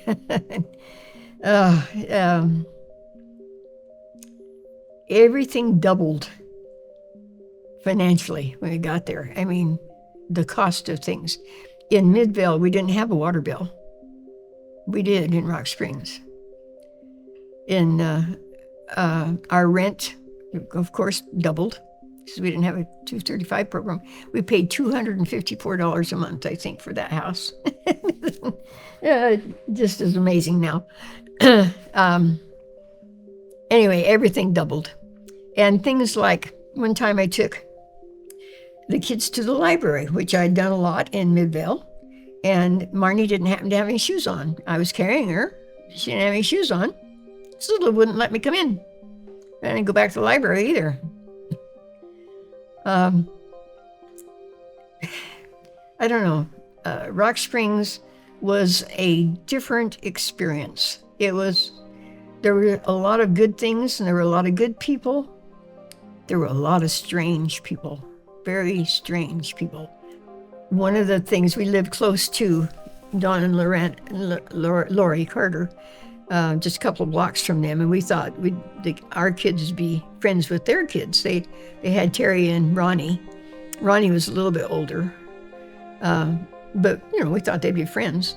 Well, Denny played with Terry one time, and that was it. He recognized Terry was a bully. He was a big kid. They had been in the Army, and he had learned karate, and he did that sort of thing. He was just a big bully. And of course, you know how that turned out. When he was a teenager, when he was about 16, he went to this lady's house with the intent of robbing them. And the lady and the daughter were there, and they broke in and raped the mother and stole from them and was sent to penitentiary. And I mean, he was only 16 or 17. He was really young. And eventually he got out, and it wasn't long after he got out that he went to Green River and took the clerk that was there, grabbed her by the neck and pulled her across the counter and took her out and raped her and killed her. So now he spent the rest of his life in prison. And, that was our cousin. That was tough on us. We were there when Lorena found out it was Terry that killed that girl, and she just collapsed. It was awful. Of course, we were very close to them because we were working with them. But we worked with, Dennis was in charge of the carpet shop, and Don was in charge of the construction part, and Dennis did the books. So he did pretty much double duty. Eventually, Specialties is what it was called, Specialties Company, went bankrupt. And when they did, we ended up us having to take half of the payments that they owed. And so, everything went downhill for us in Rock Springs for so long. It took us, that was bad. It was hard to recover from that one. Financially, we just, to go to like the mall, or not to the mall, to the rec center, it cost a small fortune for our size family. So, and we were there how long? 1978, when Corey was born. And we went to Salt Lake and had her. And we'd had a miscarriage after Marnie, one before her and after Marnie. And then we had Corey. And Corey had, when we had her, we camped out in a truck stop. Parking, it was a camp. But anyway, camped out there. Corey and I were in the hospital. She had to stay longer because there was something wrong. And Dennis fed the kids a lot of ham and a lot of hot dogs. But they had fun, in that few days that we were there. Corey was just a sweetheart from the time that she was born. I can remember reading the book Heidi, and Corey was 2, and thinking Corey was just that Heidi. I don't remember reading very many books to you kids, but I remember reading that and how fun that was. She was like her. So, but, things just got worse and worse. Finally, Dennis decided to go to work for Waddell and Reed, and he started making some money, and that was a good thing. But then IRS came along. What happened? There was 2 or 3 things happened with that. There was this guy that was selling some kind of a program to save on taxes. Dennis was doing people's taxes, and he got several people involved in that. And the guy that was in charge of it was a crook, and so it all went bad. And so some of his clients, there were some of them that almost committed suicide over it. It was really bad. It was financially. And of course, we were in the center of that too. We bought stock in that too. And Briggs's, they were in it. A bunch of them. It was really bad. Which I should mention the Briggses, because right next door to Lorena lived this 6'4" lady and her dentist husband, and she became my best friend there. And she had kids about the same ages as mine. She didn't have any as old as Denny, but we had Larissa, and Larissa was your age. And Katie was probably Corey's age, and Carrie was Marnie's age. And then Ann was older than that. I don't know if we did much with her, but Richard was Brandon's age. So we played together. And Gloria and I were together every day. We would go shopping. We'd get the ads in the paper right on the phone. Hey, guess what's on sale? Let's go. We shopped together. We had a lot of fun together. And when she got cancer, it was just devastating. She got cancer and died, and Larissa was in kindergarten. So we took care of Larissa for a while. And then they moved to Salt Lake, and people took care of them there. But that was a good time and a sad time. I don't have a lot of good memories about Rock Springs. We were there 31 years. In the wind, I worked as much as I could. I can remember going on a paper route in fact, Dennis had to drive me. It was 41 below. And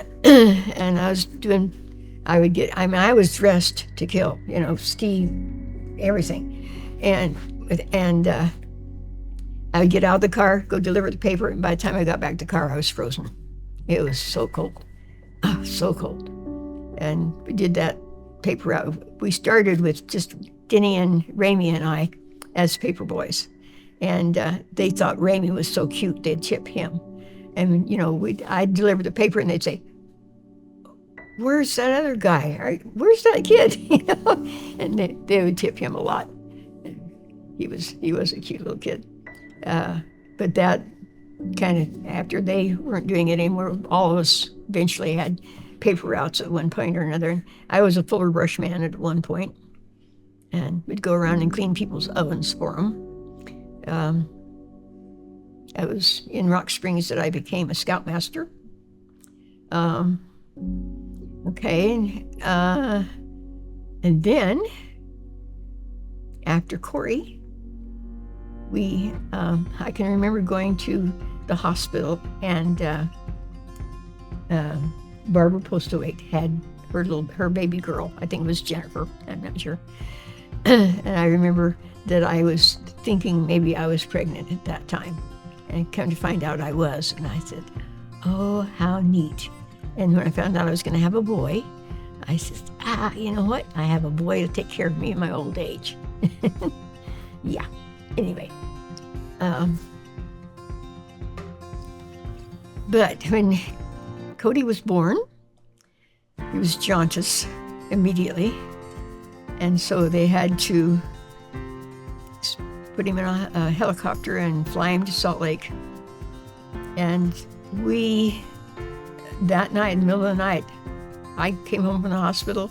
We all gathered up and drove to Salt Lake and got to see you in the hospital. And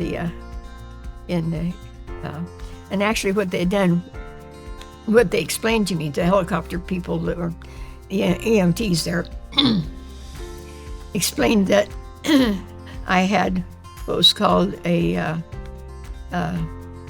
blood incompatibility that I didn't realize I had. And when I get pregnant, my body tries to ward it off. That's why I'd had 2 miscarriages. And then when Corey was born, she was jaundice. And so that was a sign of that. And then when Cody was born, he was really jaundice. And so they put a couple of IVs in his head. Remember that teeny tiny baby with IVs in his head with water. And by the time he got to the primary children's hospital, he was just fine. His belly count had gone up, and he was just fine. In fact, he was the healthiest baby in primary children's hospital. But we, like I said, in the middle of the night, drove up, and they let us all stand at the window and look to see him in there. And they looked at me and said, "Are you the mother or the grandmother?" Of course, I had just right out of the hospital. It would be kind of unusual for the mother to be there so soon, but I was there. So anyway, you had to stay in the hospital for 5 days, and we just played the time that you were there. I can remember trying to go in the hospital and nurse you. Ooh, that was a problem. Anyway, we won't go into that. So we finally got to take you home, and everything was just fine from then on. That was good. And so during that time, that 31 years, we'd met a lot of people, we'd done a lot of things. We went out to the gorge a lot. And usually on July 4th, we'd go out to the Granite Hot Springs and swim. And that's where most of you guys learned how to swim. I'm not sure if you ever went. You didn't go. I can remember Brandon. I don't remember Downey being there. Maybe so. But that was one of the things that we would do. We hardly went on vacations. If we went on a vacation, Denny paid for it, usually. It took everything we could do to live in Rock Springs, besides it being cold. And we had a nice warm house. And one nice thing that happened was Dennis gave me a fireplace for my birthday one year and put it in. I loved that fireplace. That was so nice. Another good thing in Rock Springs was the Catholic garage sales. Everything was a quarter. I would go down and go through the clothes one by one and turn them over and go through the next ones, spend 4 hours there and go through stuff. And that was our wardrobe. That really bothered Dennis when I tell people that, because he thought that was being, But, it's kind of the kind of people we were. somebody saw us driving. We had a station wagon, and the license plate was askew, and there was something wrong with one of the wheels. It had something caught on it or something because it was kind of flapping, and that's just kind of how we looked. We were a bunch of, there was a bunch of them. And even though there had been some space between the last ones with all the miscarriages, still, that was a lot of kids. And then when it came time for Casey to be born, I had a grandson. And I had a granddaughter, or daughter-in-law, and she would think I'd be awful if I got pregnant.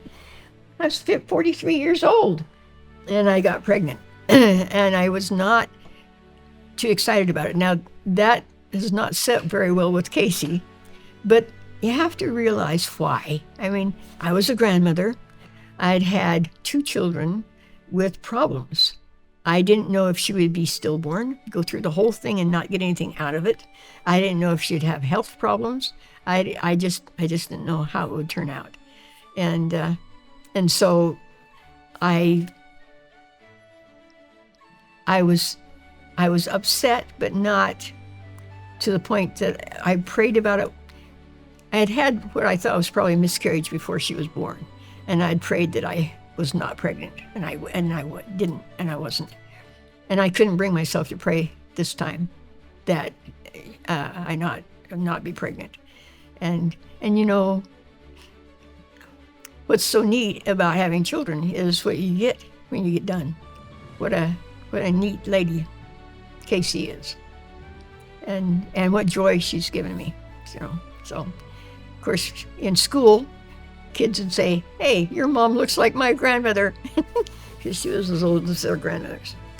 So anyway, so that was Rock Springs. One time, Brandon was the one that got hurt more than anybody. He spent more time in the hospital than anybody. He and Ramey, he was on the back of a motorcycle with Ramey, and they got stuck in the mud. And so Ramey had him push the motorcycle out, and he got his finger caught in the spokes and cut his finger off. That was very traumatic. Ramey actually saved his life, though, because the blood was shooting out of that hand, and Ramey had him put his hand over it, and that really kept it from bleeding too much. So that was tough. I spent more time with any of them. If there was anybody had strep throat, it was him. Always. And Rock Springs was a strep throat place. There was just a lot of it there. So, in fact, they would check for it at school every week. And he didn't have any symptoms, but he'd have it. So, you have to go get a shot. And, doctors there weren't wonderful. Oh my goodness, some of the things that doctors did there were, anyway. I had my kids in sports, and that was neat. I really tried to have piano lessons as well. And I started with Denny in probably Midvale. And I started having him play the violin. And it was all girls, and so he didn't last long. And then Ramey started playing the trumpet. And I said, "I'll buy you a trumpet if you can play the Trumpeter's Lullaby." And he could play it, and he could play it good. And then Tammy started taking piano lessons, and just kind of fizzled out on them. I don't think Brandon ever played anything. And Downey started taking piano lessons, and her teacher fizzled out on us, promised her all kinds of things and didn't produce them. So she never really did them much either. And Marnie didn't. But Corey started taking piano lessons from Penny Marston.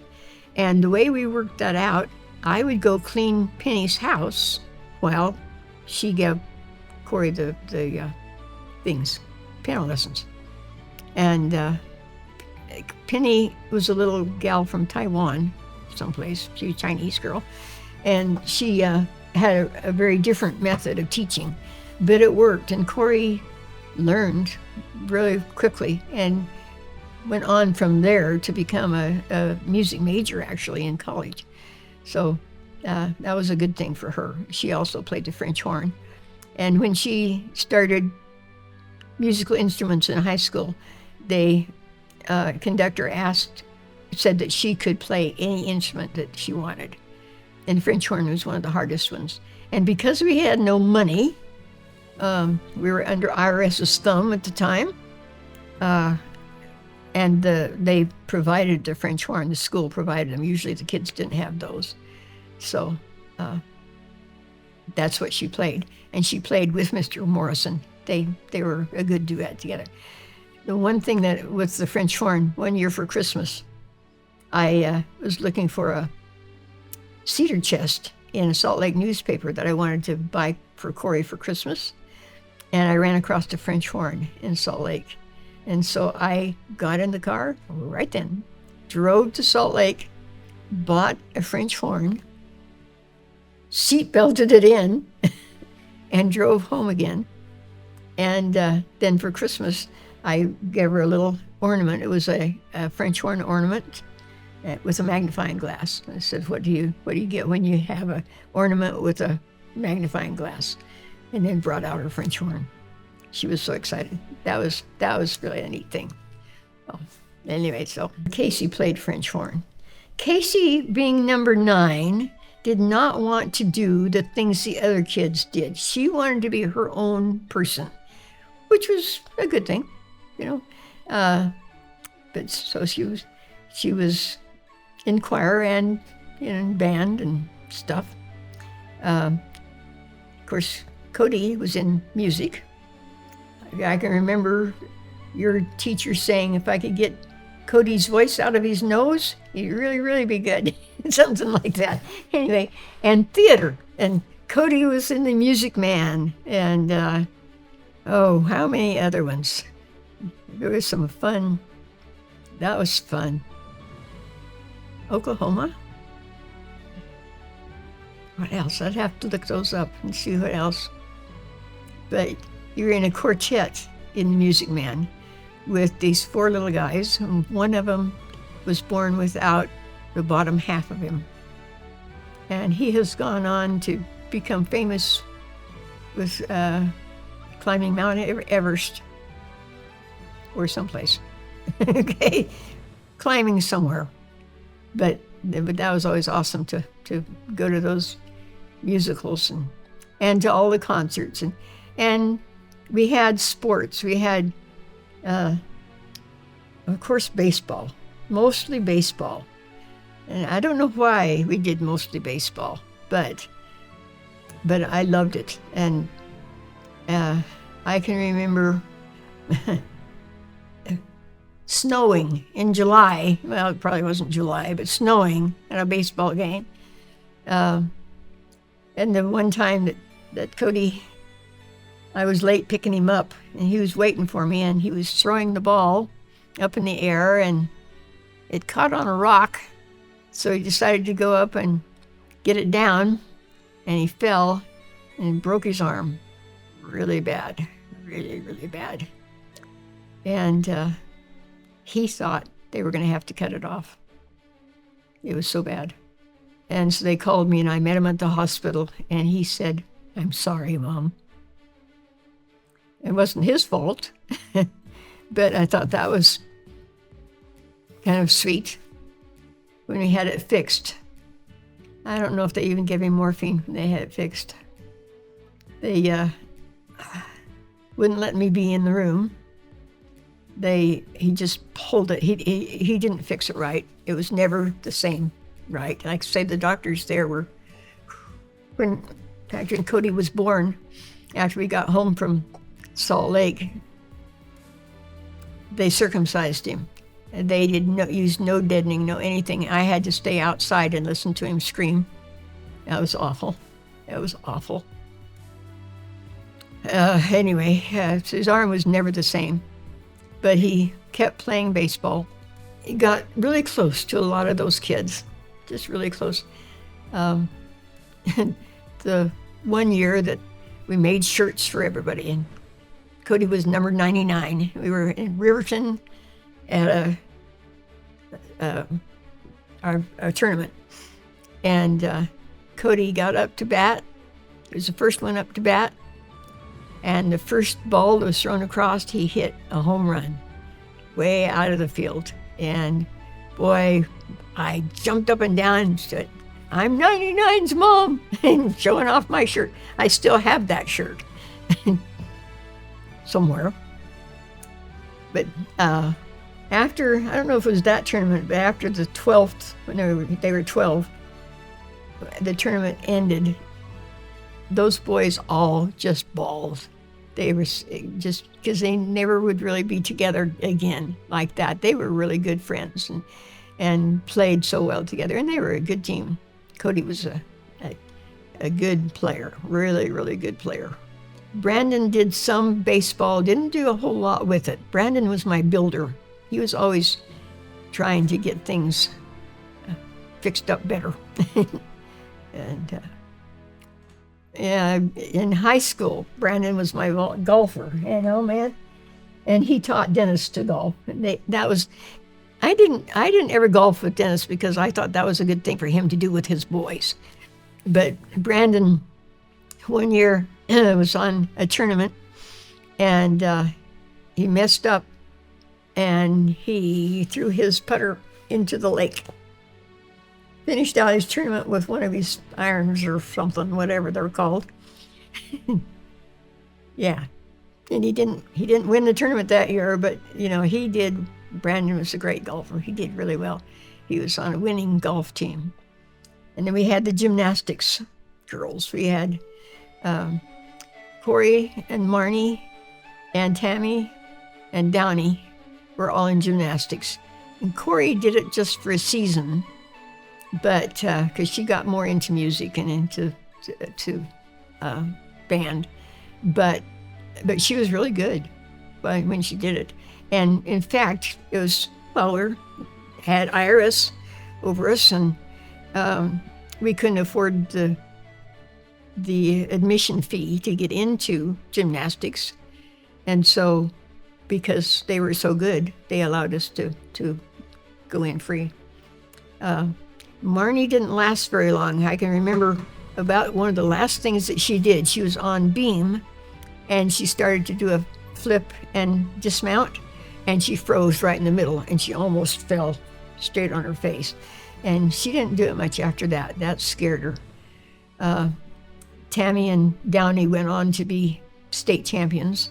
Tammy took, second place on beam or something, and Tammy was crazy about a gymnast in Laramie that was an excellent gymnast. I watched him on the men's high bars one time, and he came down and hit his chin. Could have broke his neck. And gymnastics was a tough sport. Tough sport. But kids were good at it. And Downey would get out on floor, and she would just smile, this great big smile, and the coaches would say, "How could you count her down when she smiles all the time like that?" And Downey was kind of funny on some things. She did not want me to watch her one time. So I snuck in to a meet and watched her from behind the bleachers perform. I don't know why she don't want me to, but Downey and I didn't always see eye to eye. In fact, Downey's little friend Anna committed suicide. Denny's friend David committed suicide. Rock Springs was a tough time, rough, tough place. Then Cody got into track, and we had so much fun. That was, I think finally we were out of IRS. We'd made a deal with IRS and paid them off, and the IRS thing, they would call us and they would say, "How much money do you make? And how many bills do you have?" The difference would be $45. They'd say, "Send that to us." We could not pay tithing. That was the one time in my life that I didn't pay tithing. we weren't allowed to pay tithing. And then Dennis didn't want to work because everything he made, he had to give to IRS. And it just kept growing. We'd pay the minimum, but the interest and penalties would just keep growing. It got to a point where we owed them $30,000. And what actually happened is Denny invited us to go to Salt Lake one time, Denny and John, and sat us down in a hotel and said, okay, what are you guys' problems? Let's list them. Got to finances, and of course that was our biggest problem. And he says, okay, what can we do about this? And eventually Dion contacted IRS and figured out a way that we could made a compromise with them and pay him off. And I think we borrowed the money from Raylene to pay him off, and then paid her back in installments. But that was we were 12 years with IRS, and that was a bad time. It was a really bad time. We didn't have anything. I worked as much as I could. I worked at the Rocket. I did paper routes, and then I started working at the Rocket. I did both of them for a while, and then stuffing ads at the Rocket. And most of you kids did the same thing with us. I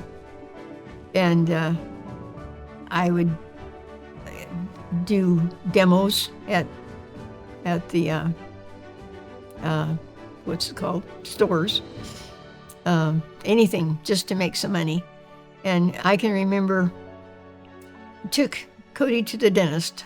He had some teeth that needed to be fixed, and I told him right up front, the dentist right up front, I said, I don't have any money. This needs to be done. I'll have to pay in installments. And so he agreed, and he fixed your teeth. And I paid him sometimes just $10 a month. And when I went to work at the Rocket, I made $10 every time I go. And one time I made $60, and that was enough to pay off that bill. It wasn't always easy. But Cody and his sports, I cannot watch a track meet. I love to see someone that runs beautifully. I love to see it. And someone that hurdles beautifully. And Cody hurdled beautifully. He was so smooth. He'd run, jump. I mean, it was all together. It was just smooth. And then the pole vaulting, that's another tough, scary sport, Wow. He was awesome. And of course, Rock Springs, the wind was always blowing. We went to a tournament one time, and it was state meet, and the wind was blowing. He could have gone a lot higher on that one. Went to Utah to a meet one time, and I think he won a watch at that one, winning the pole vault event. And then there was the BYU Invitational. And that is a whole story in itself. That was awesome. Cody decided he wanted to go to it and just try out for the decathlon in the BYU Invitational. BYU Invitational included Utah, Colorado, Nevada, Wyoming, just all over. It was the biggest track meet west of the Mississippi. And on the way, I says, okay, now, Cody, you're going to be competing with all these young LDS boys. You're going to have to, if you finish in the top 10, you're going to be doing good. We got a motel, and the only place to be by himself was in the bathroom. And he'd kneel by the toilet and prayed about doing his best. And he didn't always do his best. He didn't get a first place in anything, even in high jump. In pole vault, he didn't get I don't know why. I can't remember. Maybe the wind was blowing or something. Some reason he didn't. But he had to do all these other things. Javelin, that we don't even have in Wyoming. They wouldn't allow that sport. But he took a high place there. And high jump, he did fine. Pole vault probably took a second. I don't know. shot put, all these things that he'd never done before. And he still took pretty good. And they kept a scoreboard on behind the bleachers. And I walked over there to check his score once, and there was this lady who says, "How's that kid from Wyoming doing?" So that's my thing for Cody. How's that kid from Wyoming doing? And the last one was the mile run. And he just took it easy, just sauntered around. He did not, I thought, come on, Cody, come on. He knew that he had already had enough points to win. And so he didn't break his neck on that one. And when he came over to me, I was in the bleachers, he came over and he was frowning, like, oh, this is so awful. His eyes were smiling, but his face was frowning. And he said, "I took first place, Mom. I'm the decathlete." And I thought, what an awesome moment. Just, big deal. So what? It was wonderful. Just, to have enough stamina to just do something like that. It was one of the highlights of my life. And forever, in their little yearbooks or their little BYU Invitational, his name will be there for 2000. Yeah, so anyway, Ramey and Denny didn't really like each other. Denny was 3 when Ramey was born, and that was kind of hard for him suddenly. Because Denny was with me everywhere. We were just one, and all of a sudden here was this baby, and Ramey was such a cute baby. I probably paid a lot more attention to him than I should have, but I think there was just a little jealousy between them. And Ramey was stubborn. He didn't do things like we wanted him to do or I wanted him to do. So one time, Denny actually took a BB gun and shot at Ramey. And that's pretty dangerous. Another time, Ramey had found a spool, the core for wire, those big round spools, wooden things, and he rolled it up to the house and parked it in the yard. Well, Denny thought that was stupid, and so he kicked it. We lived on a hill. We went down into the neighbor's yard, into the nation's yard, into their car or something there. So, that was just stupid on Denny's part. Denny had done something to hit the nation's car window out or something too. We had 3 things all of a sudden that we had turned into the insurance. And they said, "What's going on here?" That was a little too many. They ran in different circles. Denny had people at church, but they didn't treat him very well. Like Order of the Arrow. And Denny was a scout from day one. He did everything that he was supposed to do. He was this close to his Eagle Scout. But they passed him over for the Order of the Arrow.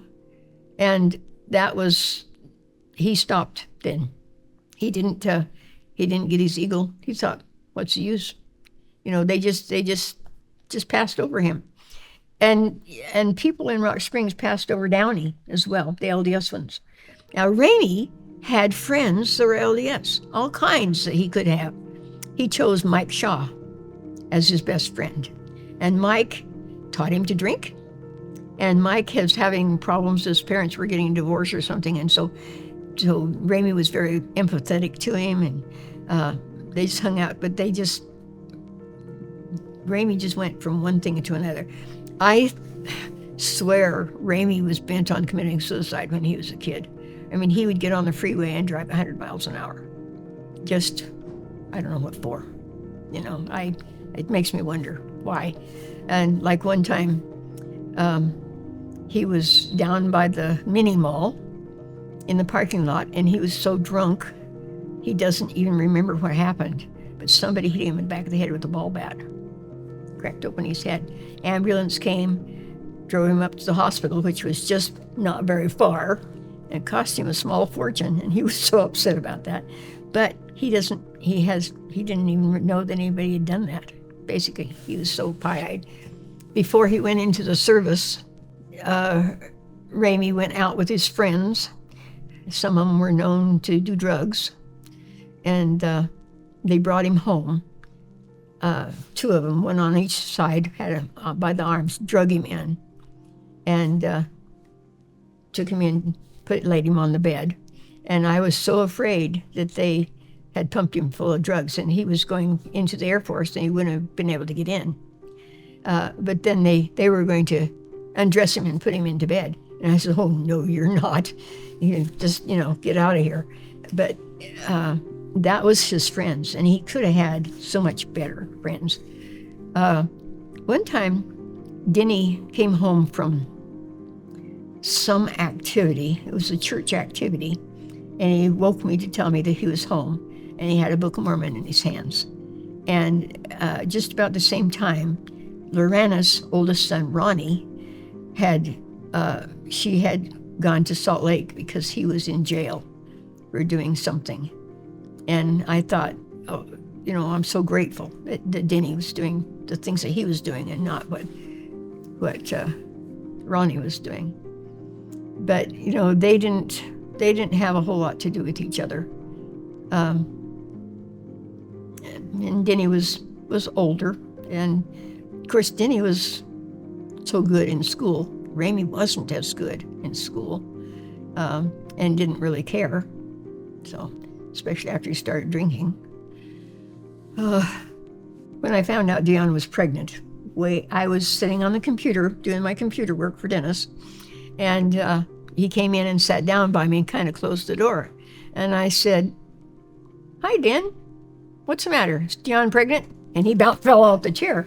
And when he said yes, I about fell off the chair. Because I thought, no way, that this is Denny, and this will not happen. But that was about that time. And there was a time that I think he started drinking as well.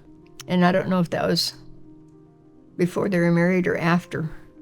But he wasn't drinking like Ramey was drinking. Ramey could have easily been an alcoholic. It's really, really, really bad.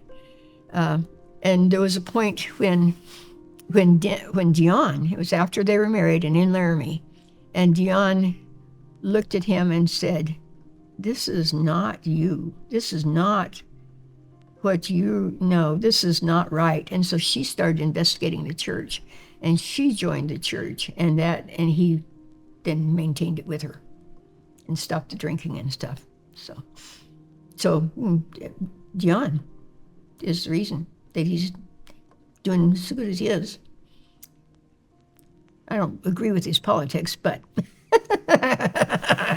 we won't go there.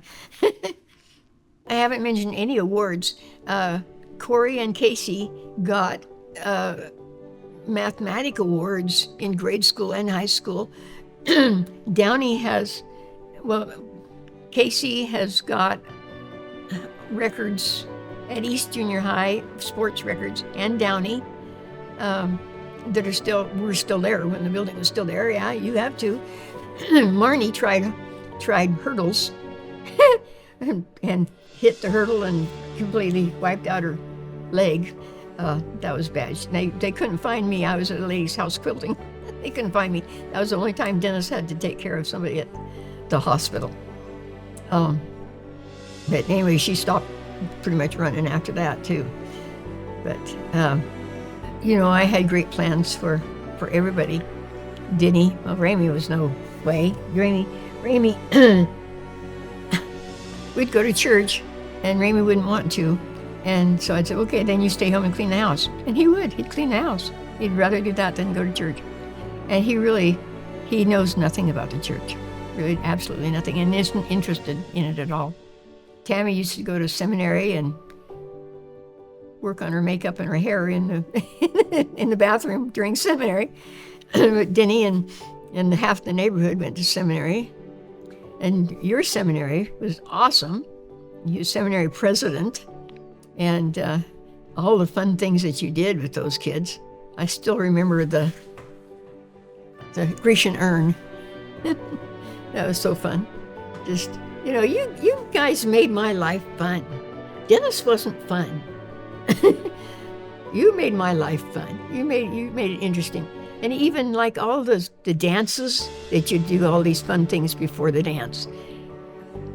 I went to a track meet one time, and there was this kid talking, some kid from someplace else talking, and he was talking about prom and the motel they got before prom. Well, now, not now, but in the later years in Rock Springs, they would have the prom at the motel. Well, you kids did fun things for the dances. Casey and Beaner did some really awesome ones. Just really, the one that they did with the Ghostbusters was just fun. But you did too. And you did fun things with the seminary, taking them out on watching the sunrises and just all kinds of what's it called? Darth Vader and all those things. Just, creative and fun. And instead of it being a date in Rock Springs, a good example of that was this couple. This guy asked this girl out on a date, and so they went out in the boonies and had sex, and it didn't quite work. I mean, this is their first date, but that's what a date was in those days. Is still some places. Anyway, he started to hit her or something, and he passed out. So she killed him. And she didn't know anything else to do than just kill him. You kids, that wasn't the kind of dates that you went on. Just all the fun ones. Anyways, it was a million of them. Yeah, Dennis and I didn't see eye to eye about a lot of things. I expected a lot more of him than what he could give. Like Denny talked about him being a broken man, he really was a broken man. And the IRS thing was terrible. And he was a proud person, and yet he'd been humbled all his life. And we just had too many things different. And too many stresses on us, financial stresses for one. And so we talked about divorce, but we couldn't afford it. And so we stayed together, which was a good thing. And when you think about it now, look at how he's left me now. I'm in a home that's paid for. I don't have to work. I don't have to worry about anything. So it was a successful marriage. And the 9 kids that he gave me are awesome. I mean, if you think about the accomplishments of you kids, I can remember the kids in Midvale, Rock Springs, they were so excited to come to our kids' parties because they liked you kids. You had all kinds of friends. And anyway, when Denny left, that was really tough. I mean, he graduated from high school, got married, and was gone. And they were around for a season. They'd come over for dinner almost every night until I fixed stew one night, and then Dion had a tiff and left. But Ramey was the hard one, having him go, because when he went into the Air Force, I didn't know who was going to take care of him, what it was going to be like. It was the best thing in the world for him to get out of Rock Springs. And the next best thing in his life was him meeting Cheryl. She has been the turnaround for him. And Ramey's a lovable kid. Just really is a lovable. One time I was vacuuming, cleaning. He was laying on the couch and he said, "Some people are just working around here and not giving me any loving." He's not like that particularly now, but that was how he was then. Anyway, then when Tammy met Lamar, she was in high school, and Downey says, "Hey, I met him first." But they got married right out of high school, and then they were gone, and that was a big deal. I leaned on Tammy a lot. She was the little mother, and then Brandon went on his mission, and after his mission, he got married. And then Downey went to college and got married. And then Marnie was right. Am I missing somebody? Am I leaving anybody behind? I've done that before. Marnie got married right out of high school. In fact, she was engaged in high school and I didn't know it. So, and then Corey went to college and went on a mission and came home and got married. And Cody went on his mission and came home and got married. Did you ever go to college?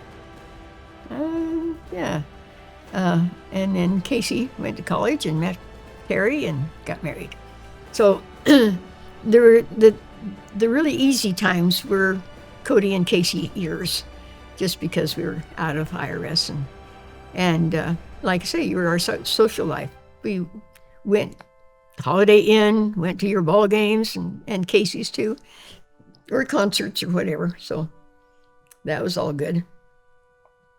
And when we decided to leave and go to Middleton, that was okay. 31 years of Rock Springs was enough. And I loved Middleton. I absolutely loved Middleton. The people there were just so kind. It's just awesome how kind. It's 95% activity in church. It's not that way over here. It's not. We just did really well there, and we invited Norma and her 2 girls to come live with us, and that was kind of a hard time. It was a good time, but it was kind of a hard time. We had them for 9 years, and as far as I'm concerned, we didn't really help them. We probably hindered more than we helped them, and so we tried, but I expected them to respect me in the way I did things too, you know. I tried to discipline them, and they'd look at me and they'd look at Norma, and they didn't have to do what I said. So 9 years there, and Dennis stayed in Rock Springs for a couple of years before he moved to Middleton. And, you know, basically from then on, he's been sick. You know, he's had diabetes and then dialysis, kidney failure, all those things. So of course we could start talking about grandkids, but we'd take forever to do that. Grandkids have been fun, but you know, my kids were my life, and if you want to know what the unique things about me are, I told you one, and that was the teeth when I was 17 years old. Another one is that I wash my face with Boraxo soap. I don't know of anybody else in the world that does that. It works. But the other one is that one time we were on Antelope Island in Utah, and we were coming. The Antelope Island is connected with a road to the mainland, and we were on that road, and there was some rangers there, and there was a deer that had come off the island and was stuck on that roadway, and they were trying to get her, put a rope around her neck and take her back to the island. So we stopped, and my motherly instincts, I started talking to that deer and calmed her down, and the ranger says, go ahead and put the rope on her neck, which I did. I put the rope on her neck, and then she bolted. She could have got me, but I got it on her neck, and they were then able to transport her back. But, you know, that's very unique. I have a love of animals that goes along with my love of children, and I have loved children since I was a child. So That's the unique things.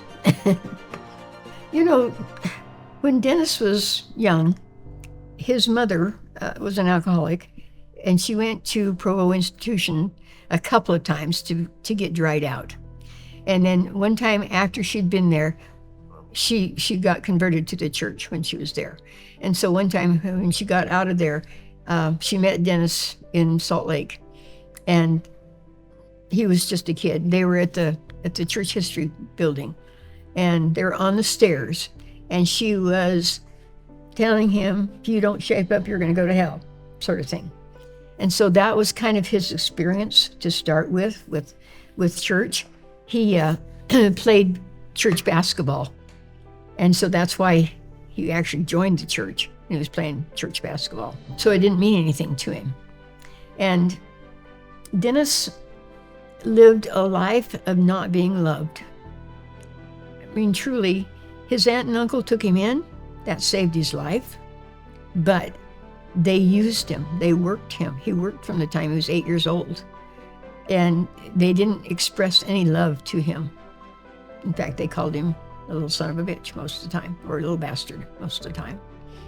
Uncle Ray particularly. Aunt Vi was a lot kinder. When I met him, found out he was a little LDS boy. He was doing everything wrong. Well, not everything wrong. It was the word of wisdom he was not doing right. Actually, when we were in Moab, about the time we were married, Aunt Vi joined the church and had Raylene join the church. She wanted to beat Dennis to heaven. That was Aunt Vi. Anyway, and Raylene doesn't know anything about the church. She's a member, but she doesn't really know anything. So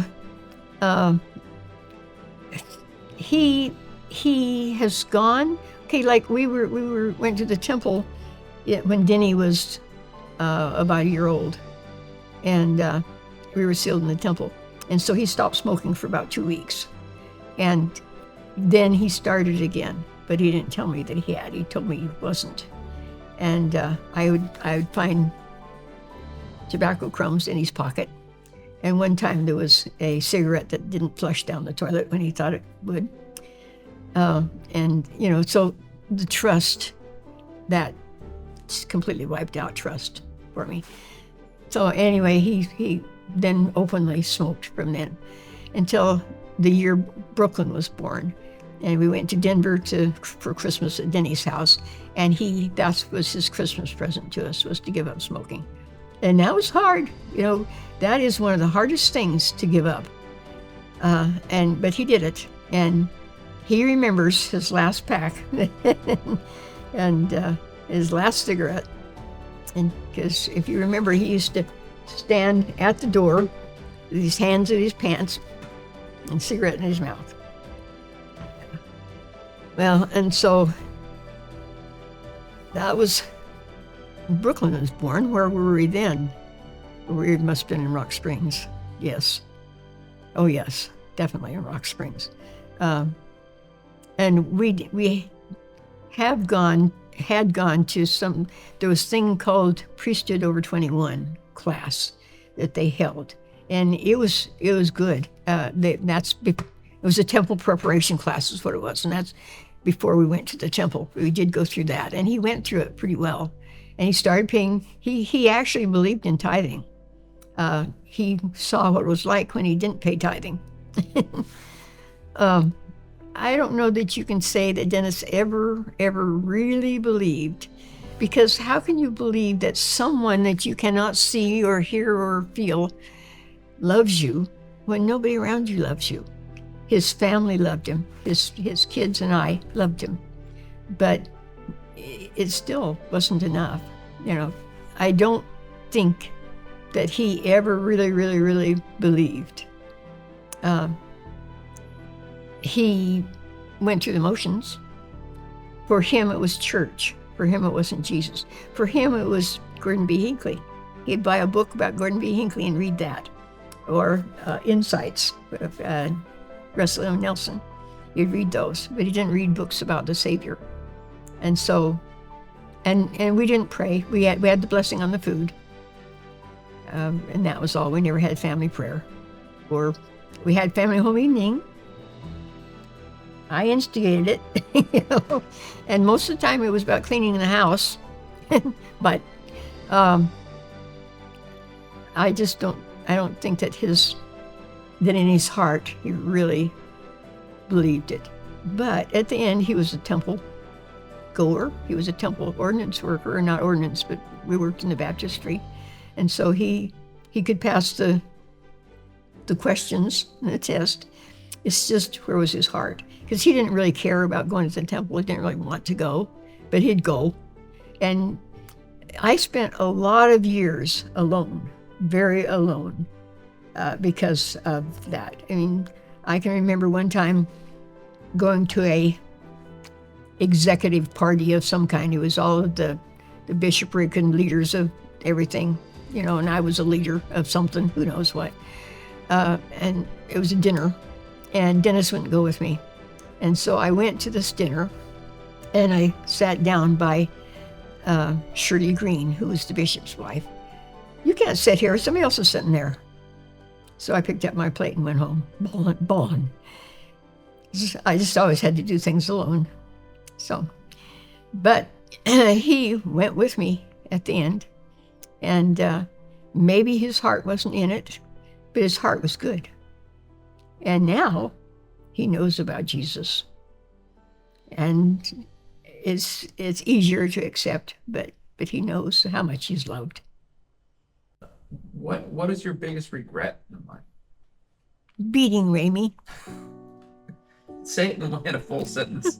Say, my greatest regret in life. My greatest regret in life was beating Ramey with the what were they called? Hot wheel tracks. And when I wrote his story, when the kids turn 40, I write their story.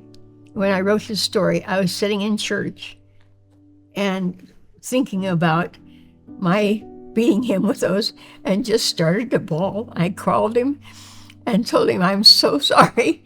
It's, how could anyone think that you loved them when somebody beat them? And maybe it was just a swipe or two, but that was enough. It hurt.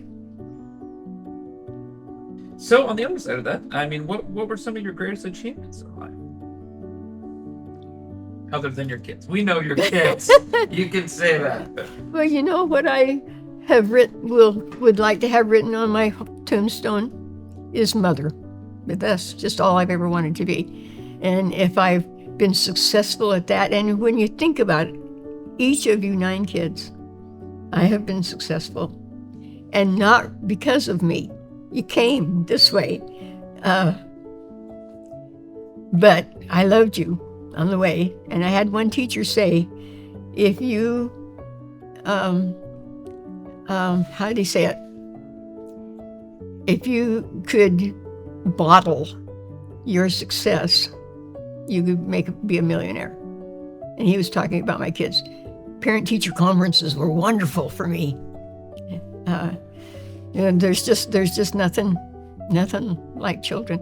And even I have grandchildren and great-grandchildren, and they're great, and I love them. It's not the same. My kids, that's who I want to be around. And I want to be around my other ones too. In fact, that little Allison, it's awesome. She is something else. Olivia's Allison, not Allison. What's her name? Amelia. Have you met her? Oh, she is so cute. But it's not the same as your own. Holding your own baby. And I would hardly let anybody else hold them. I liked holding them myself. Yeah. As far as any other achievements, 14 years as the family history director of the Family History Center, perhaps, but that isn't any real accomplishment.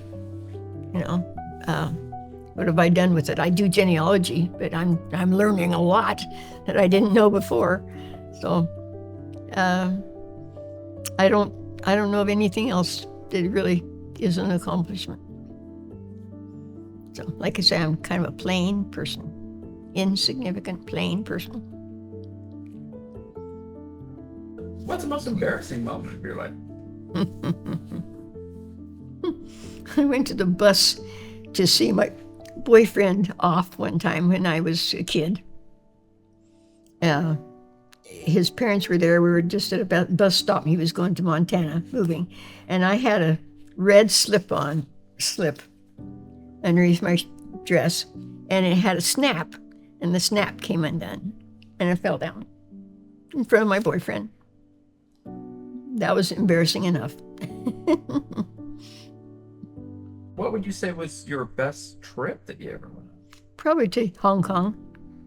Tell us about Hong Kong. Well, of course, Denny paid for that trip, and it was awesome seeing all the people that Corey knew, and how just neat people, a bunch of neat ladies. We had, and Brother Ko took us into China. It was also another neat one. They just were just very outgoing, loving, friendly, kind. We would go places, and we had mostly women with us, and they would be fanning Dennis because it was hot. They just were take care of you kind of people. But besides seeing something new, I haven't seen a whole lot in my life. If you had 3 words to describe yourself, what would they be? Simple, plain, insignificant. What have been your main creative outlets? Sewing was a big one. I sewed and crocheting, knitting, those sort of things. I used to be artistic. I actually drew pictures of my kids. I did Denny and Raimi and Tammy and Brandon and Downey. And I tried to do Marnie on her 40th birthday. I could not do it. I tried, and it was so ugly. It was awful. But I used to paint. In fact, I have some pictures hung out in the garage that I've actually taught classes. I was the worker, even at church. They had mini classes. They'd have me go to stake meetings and learn how, and then come back and teach them. The kids knew how to do the stuff better than I did, but I was the worker. Anyway, I used to be artistic. My grandpa was quite artistic, and that's passed down. My mother was. My Aunt Edith, my Aunt Zona really was. Singing, used to be in a singing group. All of those things I used to enjoy doing. I would have liked sports if that was available, because I was rather athletic. I used to chase the boys around. We used to chase the boys, and if we caught them, we'd kiss them. And we could always catch them.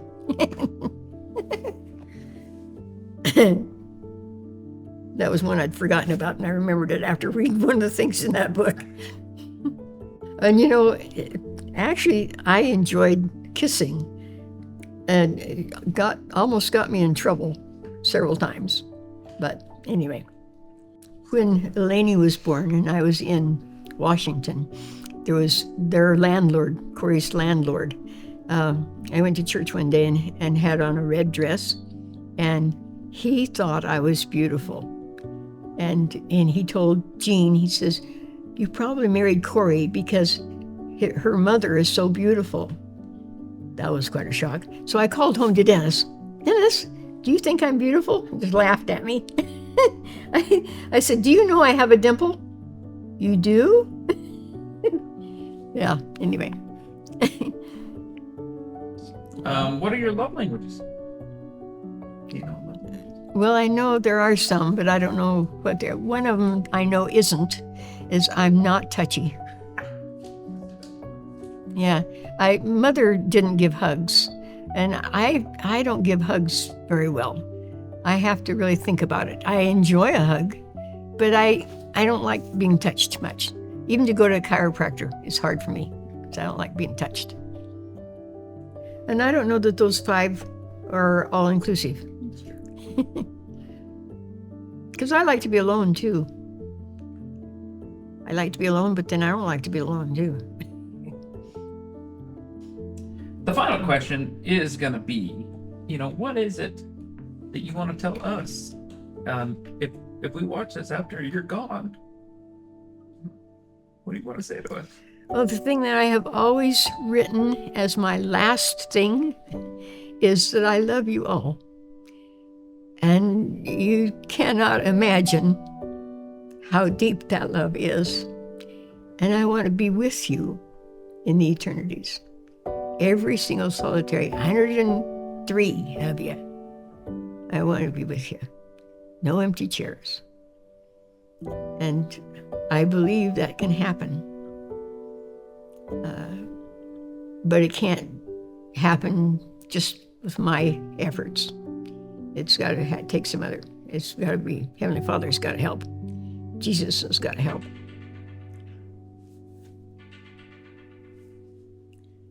But I love you, and I want you to know how much I love you.